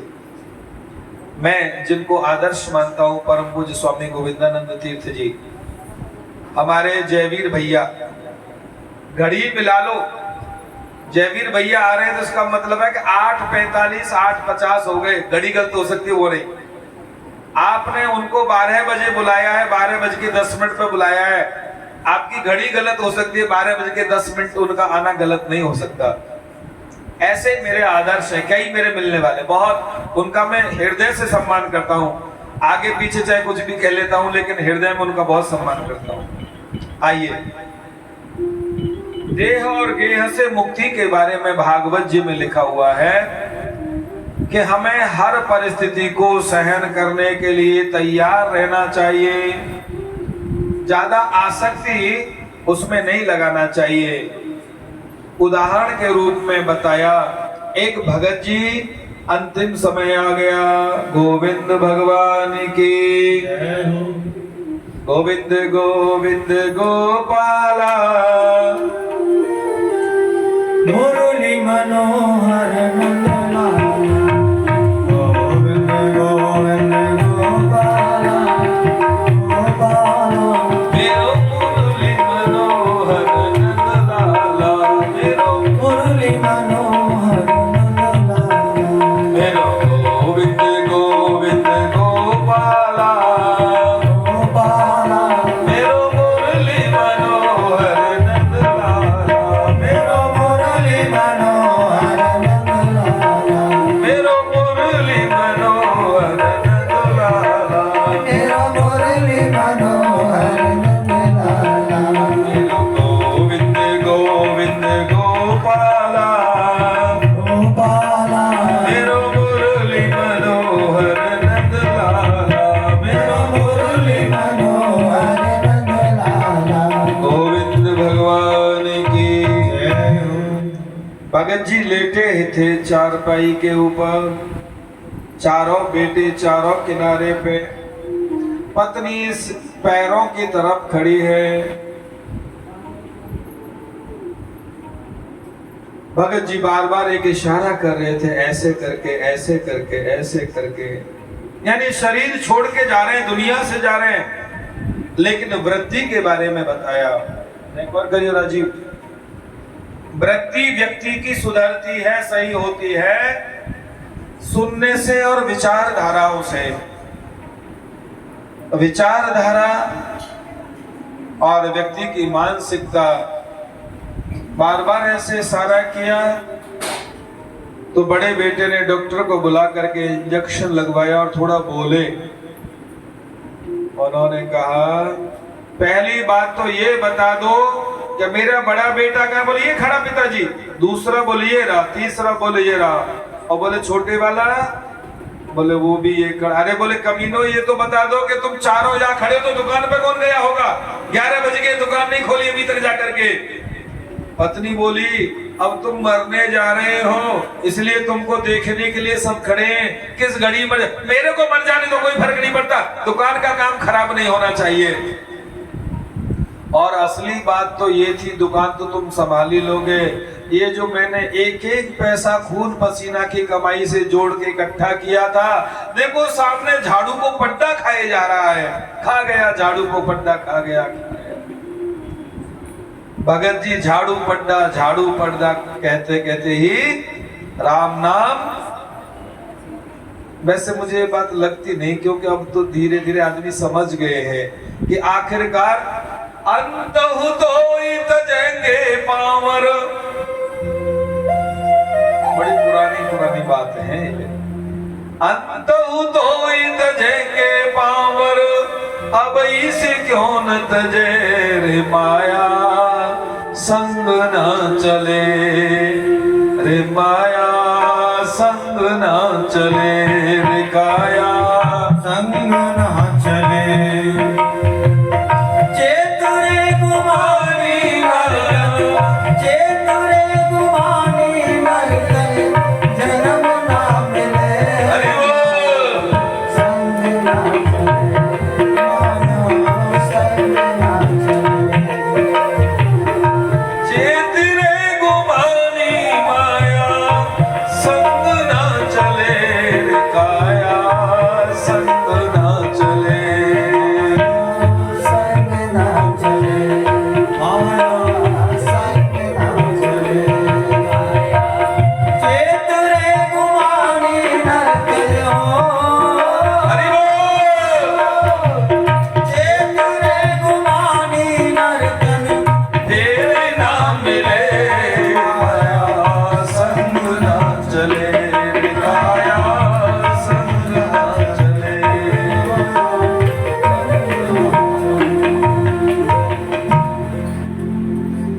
ये शरीर हमेशा तेरे साथ नहीं रहेगा, ये धन दौलत स्त्री पुत्र संतान हमेशा तेरे साथ नहीं रहेगा, इसलिए अभी से इसको छोड़ना।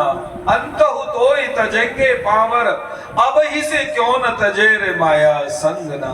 अंत में भी तो छीन ही लेंगे तुझे, धक्का दे देंगे, जला देंगे, जलने के बाद थोड़ा बहुत लोथड़ा बचने का भी प्रयास करेगा तो बांस के सहारे से एक लठ तेरे खोपड़ा में देंगे, फोड़ के डाल देंगे खोपड़ा, फिर भी बचेगा तो घी डाल डाल के जलाएंगे, लेकिन भस्म करके मानेंगे। अगर भस्मी में से भी तू दोबारा प्रकट होके आने का प्रयास करेगा तो उस भस्मी को भी जमुना गंगा जी में अलग अलग जगह बहाएंगे ताकि जरासंध की तरह इकट्ठा होकर के दोबारा लौट के न आ जाए। प्यार से बोलो। लेकिन तुझे दोबारा लौट के नहीं आने देंगे। सबसे पहले तो डॉक्टरों पे ले जाके फड़वाएंगे, उनसे भी नहीं मरेगा तो तरह तरह की पकौड़ी कचौड़ी मगौड़ी खिला खिला के मार डालेंगे। नेक खा लो, नेक खा लो, एक बार तो खाई लो, मर रहे हो। अरे बेचो 50 साल हो गई खाते खाते, अब ब्रजवासी ने कहा तो निकल जा। हरे कृष्णा, प्रायश्चित कर। हरे कृष्णा कृष्ण कृष्ण हरे हरे, हरे राम राम राम हरे हरे। तीसरा स्कंद पूरा हो गया, ये मान लो। गर्भस्थ जीव की स्थिति माँ कपिल जी सुना रहे, माँ देवभूति। गर्भवास समम दुखम भूतो न भविष्यति। प्राणी पुनरपि जन्मं पुनरपि मरणं पुनरपि जननी जठरे शयनं भज गोविंदम भज गोविंदम गोविंदम भज मूढ़मत भज गोविंदम भज गोविंदम गोविंदम भज मूढ़मते भज गोविंदम भज गोविंदम भज गोविंदम मूढ़मते गोविंदम भज गोविंदम भज गोविंदम भज मूढ़मते गोविंदम भज गोविंदम बोलो भज मूढ़मते भज गोविंदम भज गोविंदम गोविंदम भज मूढ़मते भज गोविंदम भज गोविंदम गोविंदम भज मूढ़मते पुनरपि जन्मं पुनरपि मरणं पुनरपि जननी जठरे शयनं पुनरपि जन्मं पुनरपि जननी जठरे शयनं पुनरपि जन्मं पुनरपि मरणं पुनरपि जननी जठरे शयनं पुनरपि जन्मं पुनरपि जननी जठरे शयनं भज गोविंदम भज गोविंदम गोविंदम भज मूढ़मते भज गोविंदम भज गोविंदम गोविंदम भज मूढ़मते भज गोविंदम भज गोविंदम गोविंदम भज मूढ़मते गोविंदम भज गोविंदम गोविंदम भज मूढ़मते गोविंदम भज मूढ़मते। गोविंद का भजन कर हे मूढ़मते, क्योंकि गर्भवास समम दुखम। प्यार से बोलो राधे राधे राधे राधे। परम पूज्य माधवाचार्य जी महाराज से कथा सुनी थी, आपको भी सुना दूं। एक लाइन की, बहुत लंबी नहीं है। एक राजकुमार किसी राजकुमारी से प्रेम करता था। दोपहर के 12 बजे छत पे खड़े होकर के राजकुमारी ने इशारा दिया, घर वाले सब गंगा जी नहाने गए, आ गया। वैसे तो मैंने भी देखा, हम लोग 2006, 5, 6, 7 में कैलाश नगर रहते थे, घर के सामने एक टंकी थी, अभी भी है। वो टंकी पे 2-3 रिजाले ऊपर खड़े हो, दोपहर में 2 बजे हम लोग कूलर में चले जा रहे हैं भीतर, वो छत के ऊपर 100 फुट तो होती होगी टंकी, नहीं 100 पता नहीं, ज्यादा होती है 100 से। इतनी ऊंची टंकी पे जून के महीना में और दोपहर के 2 बजे खड़े और ऐसे मैंने कहा लड़की देख क्या ना, बोले उधर देख रहा है, हमारी तरफ नहीं देख रहा, वो दूर देख रहा है। ये मैंने माधवाचार्य जी सुनी थी, बड़ा मुझे सटीक लगी। राजकुमार उस राजकुमारी के पास आ गया, घर वालों को गंगा जी नहाने के लिए राजी, भैया गाड़ी नहीं मिली, निकल गई थी जब तक, 2 मिनट पहले ही चले गए घर वाले, थोड़ी देर बाद लौट के आ गए। बोले इतनी गर्मी थी, इतनी धूप थी, नंगे पैर यहाँ से गंगा जी गए, जा नहीं पाए, लौट के आए, पैर जल गए, गर्मी लग गई, कंकड़ हो गए, दस्त हो गए, गेट खोल गेट खोल। अरे हम तेरे माता पिता हैं, हम इसी घर, खोल गेट। अब बेचारी कैसे खोले गेट, कैसे खोले? वो राजकुमार घुसा है घर में, तो कहां दबकू। पुराने जमाने में संडास ऊंची ऊंची होती थी, मतलब ऊपर की मंजिल से नीचे की मंजिल तक। तो उसने कहा कहीं और तो जगह है नहीं, इसमें खिसक जा। तो संडास में दबक गया। अब राजा राजकुमारी के पिता घर वालों को धूप में जाने से क्या हो गए थे, दस्त हो गए थे। तो एक जाए दूसरा है, दूसरा जाए तीसरा है। हालांकि यहाँ सुनाने की बात नहीं, लेकिन स्थिति यही है। और मैंने परम पूज्य माधवाचार्य जी महाराज से श्रवण किया, तो वो कोई बच्चे नहीं थे, शास्त्रार्थ महारथी थे। स्वामी परम पूज्य महानंद जी, परमानंद जी, स्वामी परम पूज्य वामदेव जी महाराज, पूज्य केशवदास जी महाराज, श्री माधवाचार्य जी, उनके पुत्र वीराचार्य प्रेमाचार्य हैं, श्यामलाल डिग्ली कॉलेज सहादरा में प्रोफेसर है, अभी तो रिटायर हो गए होंगे। उनका नाती मेरे साथ में उनका साथ गाता लोकेश, बहुत देर उनके पास वहां सानिध्य मिला, कृपा मिली। ये बात बहुत पुरानी बता रहा हूँ, जब मैं 10 साल का था। तो उनका बार बार सारे घर वाले एक लूठा डाले और पानी डाले, राजकुमार उसमें घुसा था। शाम को 5 बजे 7 बजे सूर्यास्त हुआ। जब भी हुआ सूर्यास्त, जैसे तैसे अंधेरा सा हुआ, उसने किसी बहाने से लड़की ने, राजकुमारी ने गेट खोला, संडास से भाग करके निकला, पूरा जल में नहाया, नदी में नहाया, कुआं पर नहाया, हैंडपंप तो थे नहीं उस जमाने में, टोटी भी नहीं थी, जैसे तैसे करके नहाया, पूरा गंगा जल पिया और कपड़े बदले और दैया ही दैया करता फिर रहा है। बड़े मतलब की बात है अम्मा। अब उस राजकुमारी ने अगले दिन फिर छत पे आ गई, और छत पे आकर के फिर इशारा किया। अब आप बताइएगा, उस राजकुमार को, उस राजकुमारी के यहाँ जाना चाहिए कि नहीं जाना चाहिए? हमारा चेला कहाँ है? वो अमन, उसको पूछो, बताइए जाना चाहिए? वो तो अब मना ही कर रही है। नहीं जाना चाहिए, इसका नाम ज्ञान है। फिर जाना चाहिए, इसी का नाम मूढ़ता है। और 90 क्या 95 क्या 99% जीव पुनः पुनः जा रहा है। इसी को कहते हैं पुनरपि जन्मम पुनरपि मरणम पुनरपि जननी जठरे शयनम। गर्भावस्था में बालक जो होता है उल्टा लटका रहता है। नाभि में आप्यायनी नाम की नाड़ी होती है जो माँ की नाड़ी से जुड़ी रहती है। पैदा होते समय उसे दाई ब्लेड से, पहले जमाने में शीशम के चक्कू से काटती थी, लकड़ी के चक्कू से, और उसे काट देती थी। उसे आप्यायनी नाड़ी कहते थे। अभी उसे नाल कहते हैं, नाल छेदन। वो मुंह से नहीं खा सकता है, उस नाड़ी से ही पेट का भोजन होता है। जठराग्नि पेट में जलती रहती है, इतनी जोर से जलती है कि वो उसका शरीर उबलता रहता है। माँ को चक्कर आते हैं, उल्टी आती है, गर्भावस्था में कष्ट होता है, जी मिचलाता है। तो कभी माँ खट्टी खा करके जी को शांत करती है, कभी मीठा खा के, कभी तीखा खा के।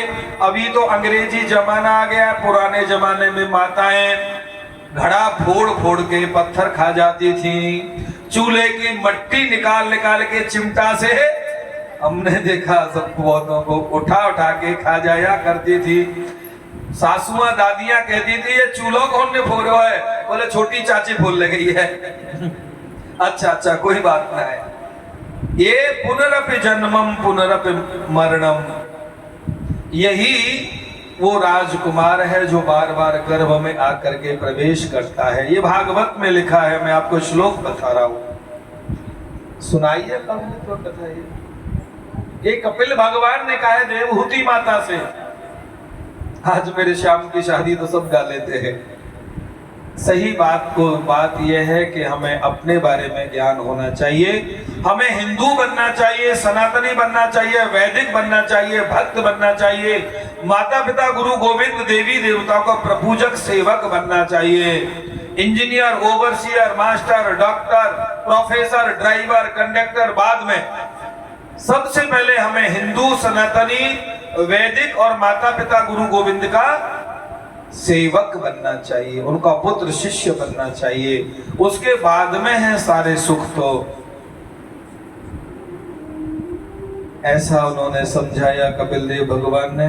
माँ देवहूति ने प्रणाम किया और वारी के रूप में, माने झरने के रूप में, जल के रूप में नदी बह करके परिवर्तित हो गई। माँ देवहूति ने कपिल भगवान को प्रणाम और वंदन किया। देह और गेह की आसक्ति से दूर रहने का निवेदन किया। काम करो, काम करते चलो, नाम जपते चलो, काम करते चलो, नाम जपते चलो, काम करते चलो, नाम जपते चलो, काम करते चलो, नाम जपते चलो। हर समय कृष्ण का ध्यान धरते चलो, हर समय कृष्ण का ध्यान धरते चलो, काम की वासना को मिटाते चलो, काम की वासना को मिटाते चलो। कृष्ण गोविंद गोपाल गाते चलो, कृष्ण गोविंद गोपाल गाते चलो। गोस्वामी तुलसीदास जी कहते हैं, कर से कर्म करो विधि नाना, कर से कर्म करो विधि नाना, कर से कर्म करो विधि नाना। मन राखो जहाँ कृपा निधाना,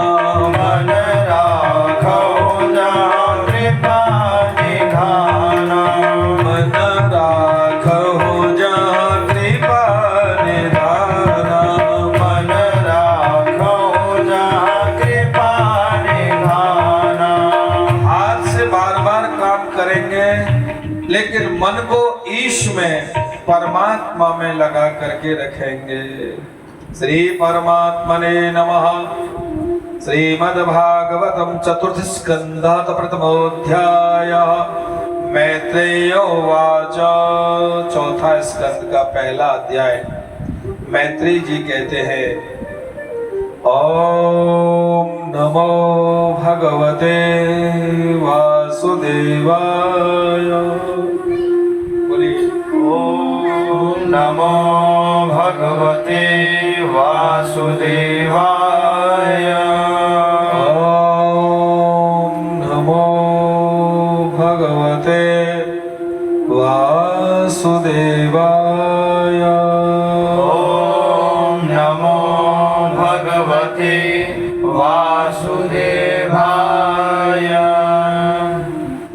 चौथे स्कंद के पहले अध्याय में मनोस्तु शतरूपाय तिस्रः कन्याश्च जग्निरे आकुदिश्य देवहूतिश्च प्रसूतिरिति विश्रुता। आकुतिं रुचये प्रादात् दपभ्रातुमतिं नृपः पुत्रिका धर्ममाश्रित्य शतरूपानुमोदितः।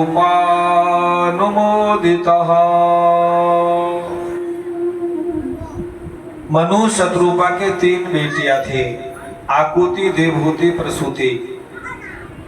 आकुतिम रुचये प्रादात्, आकुति नाम की बेटी को रुचि, प्रजापति रुचि को, राजा रुचि को प्रदान किया, लेकिन एक शर्त लगाई, कंडीशन लगाई। आप लोग ध्यान से सुने, आपके मतलब की बात है।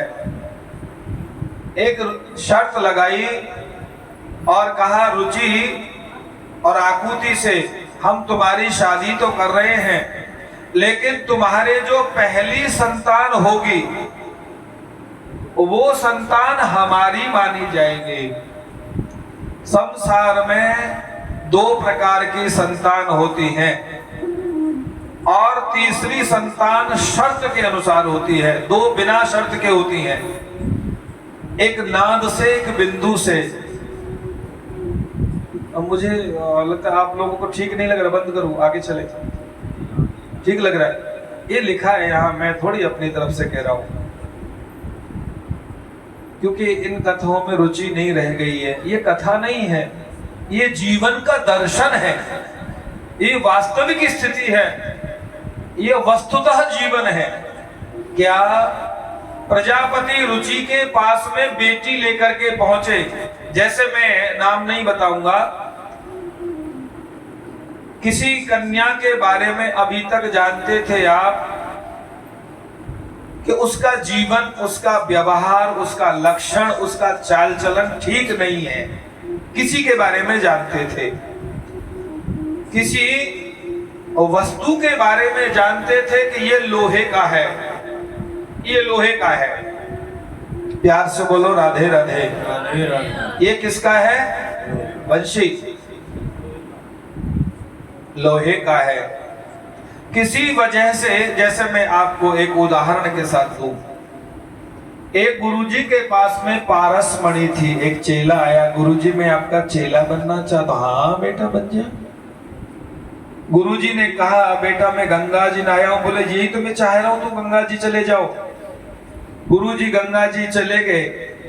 चेला ने पूरे घर की सफाई कार्तिक स्वामी की तरह करना शुरू कर दिया, पूरा आश्रम साफ करना शुरू किया, पूरी झोंपड़ी साफ कर दी। चेला माथा पीटे कहाँ गई और इसके लिए मैं चेला बनाऊं, मूड बुढ़ाया, बाबा जी बन गया, भिखारी जैसे कपड़े पहन लिए, कहाँ है वो, माथा पीट रहा चेला। पीछे झोंपड़ी के पीछे झुंड में दबके थे गुरुजी, सब सुन रहे थे। निकल के आए, बेटा क्यों माथा पीट रहा है? बोले अब तुमने देख लिया तो सुन लो, मैं कोई चेला पेला नहीं हूं। बोले हाँ, वो तो तुम्हारी आंखों से पता लग रहा है। जिनके नयन बहुत चपल होते हैं, 1 मिनट में पूरा घर देख लेते, वो चोर होते हैं। जिनके नयन गंभीर होते हैं, वो सात्विक होते हैं। उनके सामने आप रसगुल्ला भी रख देना और भूखा होगा तो भूखा बैठा रहेगा। लेकिन तुमसे मांगेगा नहीं और छुएगा नहीं।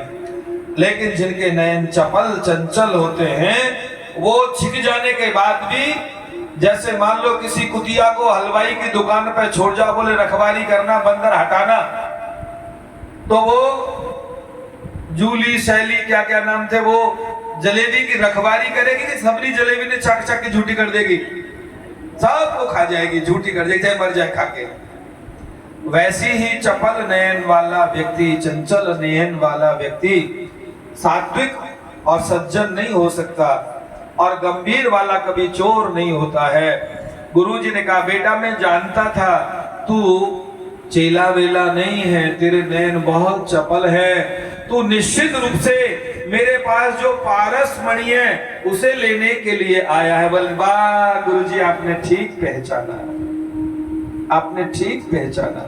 बोले ठीक है, सामने चला जा, ठाकुर जी शालिग्राम जी के नीचे लोहे की डिब्बी रखी है, उसमें पारस मणि है। चेला बोला लोहे की डिब्बी, लोहे की डिब्बी में पारस मणि? बोले हाँ, लेकिन गुरुजी मैंने तो सुना था कि लोहा छूते ही पारस मणि सोना हो जाता है, पारस मणि से टच हो जाएगा लोहा तो सोना बन जाएगा। हाँ हाँ बेटा, खोल के देख तो पता लग जाएगा। चेला ने वो शालिग्राम जी को एक तरफ रखे, हटाया और डिब्बी खोली तो पारस मणि तो थी, लेकिन उस पर कपड़ा लपटा हुआ था। बेटा तू नारायण के समान है, लेकिन माया ने तुझे लपेट रखा है। तू माया में, मैं नर हूं, तू नारायण है, बस इतना अंतर है। तेरे वश में माया रहती है और मैं माया के वश में रहता हूं। भगवान के वश में प्रकृति रहती है और इंसान प्रकृति के वश में रहता है, इतना अंतर है। बोले ये कपड़ा हटा और कपड़ा की चीर हटा के फेंक दे, पारस मणि मिल जाएगी। पूरा कपड़ा हटा दिया, कुछ नहीं मिला। बोले बाबा इसमें तो कुछ नहीं। बोले देख ध्यान से, ध्यान से देखा तो शालिग्राम जी का बचा हुआ जरा सा पीला चंदन था। तो चेला ने कहा ये तो इतना सा चंदन है, पारस मणि तो पत्थर की होती होगी, सुना मैंने। बोले हाँ, इधर ला। चंदन लेके बाबा ने माथे पे लगाया। चंदनम महत् पुण्यम पवित्रम पापनाशनम, पाप नाश करने वाला, पुण्य देने वाला चंदन माथे पे लगा रखा है। जरा वो सरिया ला उठा के पड़ी है जमीन में, सरिया उठा करके लाया और माथे पे रगड़ी तो पूरी सोने की बन गई। चेला बोला ये तो माथे में है तुम्हारे में कि चंदन में है? बोले न माथे में पारस मणि है न चंदन में पारस मणि है, पारस मणि मेरे भाग्य में है, मेरे प्रारब्ध में है। पीढ़ी दर पीढ़ी कई लोगों ने घर खोद के डाल दिए कि हमें सोने का कलसा मिल जाए। जिस घर में मैं पैदा हुआ था उसमें भी सोने का कलसा था, कई लोगों ने खरीद खरीद करके खो दिया, किसी को सोने का कलसा नहीं मिला। सोने का कलसा उसे मिलता है जिसके भाग्य में होता है। मानसागर एक ऋषि हुए थे, मानसागरी ग्रंथ बनाया, फलादेश का सबसे बढ़िया ग्रंथ है, ये कुछ लोग पढ़ते हैं उनमें से। उसके तीसरे नंबर पेज पे 10वें नंबर श्लोक में लिखा हुआ है ज्योतिष का ग्रंथ मानसागरी। ललाट पट्टे लिखिता विधात्रा, ललाट पट्टे षष्ठी दिने अक्षर मालिका च, षष्ठी दिने अक्षर मालिका च, ललाट पट्टे लिखिता विधात्रा, ललाट पट्टे लिखिता विधात्रा, षष्ठी दिने अक्षर मालिका च, षष्ठी दिने अक्षर मालिका च, तां जन्मपत्रीं प्रकटीं विधत्ते, तां जन्मपत्रीं प्रकटीं विधत्ते, तां जन्मपत्रीं प्रकटीं विधत्ते,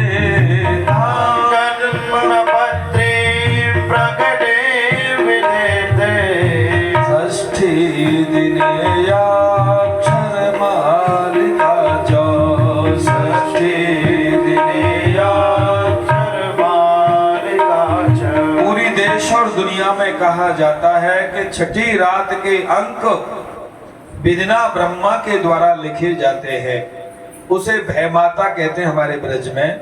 आप लोग भी ब्रज में ही हैं, पास आस में हैं। भय माता छठवीं रात के अंक जो लिखने आती है, उस भाग्य की रेखा को पांचने की नाम की विद्या का नाम है ज्योतिष। उस भाग्य की रेखा को पांचने की विधि का नाम है ज्योतिष। ब्रह्मा जी जो लिख जाते हैं वही प्राप्त होता है भय माता के रूप में। इसलिए वो पारस मणि न डिब्बी में है न झोपड़ी में है, वो मेरे माथे में है। मैं जब भगवान का नाम उच्चारण करके अपने माथे से लोहा भी रगड़ूंगा तो वो सोना बन जाएगा। क्यों? क्योंकि मुझे इतना परिश्रम करने के लिए परमात्मा और माता पिता ने पैदा किया है कि मैं भले ही मुझे भाग्य में कुछ रहा हो, लेकिन परिश्रम में इतना करूंगा कि भगवान को भी मेरी बात माननी पड़ेगी, प्रकृति को भी मेरी बात माननी पड़ेगी। मैं लोहे को भी सोना बना दूंगा। इतना परिश्रम, इतना भगवान पर विश्वास, इतना भजन पर विश्वास और इतना प्रारब्ध में लिखा करके लेके आया हूं, क्योंकि मैंने जन्म जन्मांतर भगवत भजन किया है।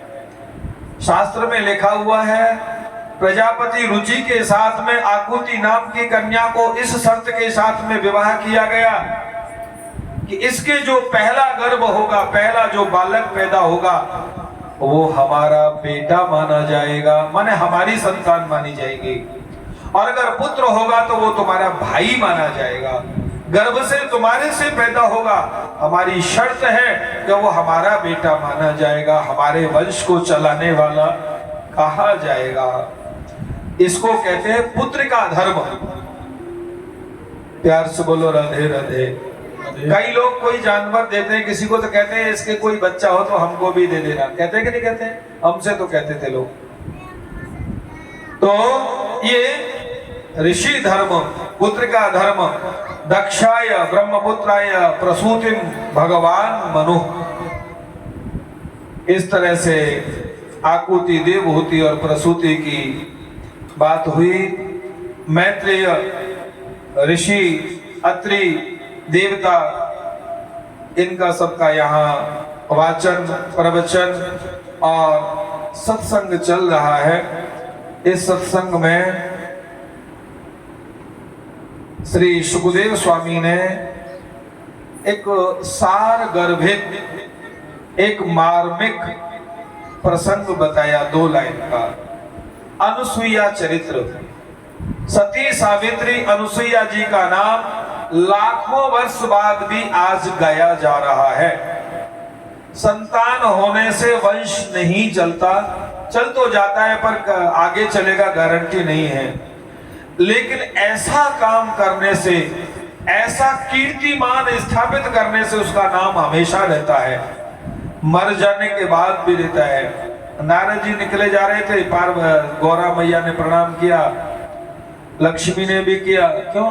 कहाँ आजकल कैसे पेड़ के नीचे? बोले क्या बताएं, हमने सुना है पृथ्वी लोक में अनुसुईया माता का बहुत ज्यादा नाम है सती सावित्रियों में।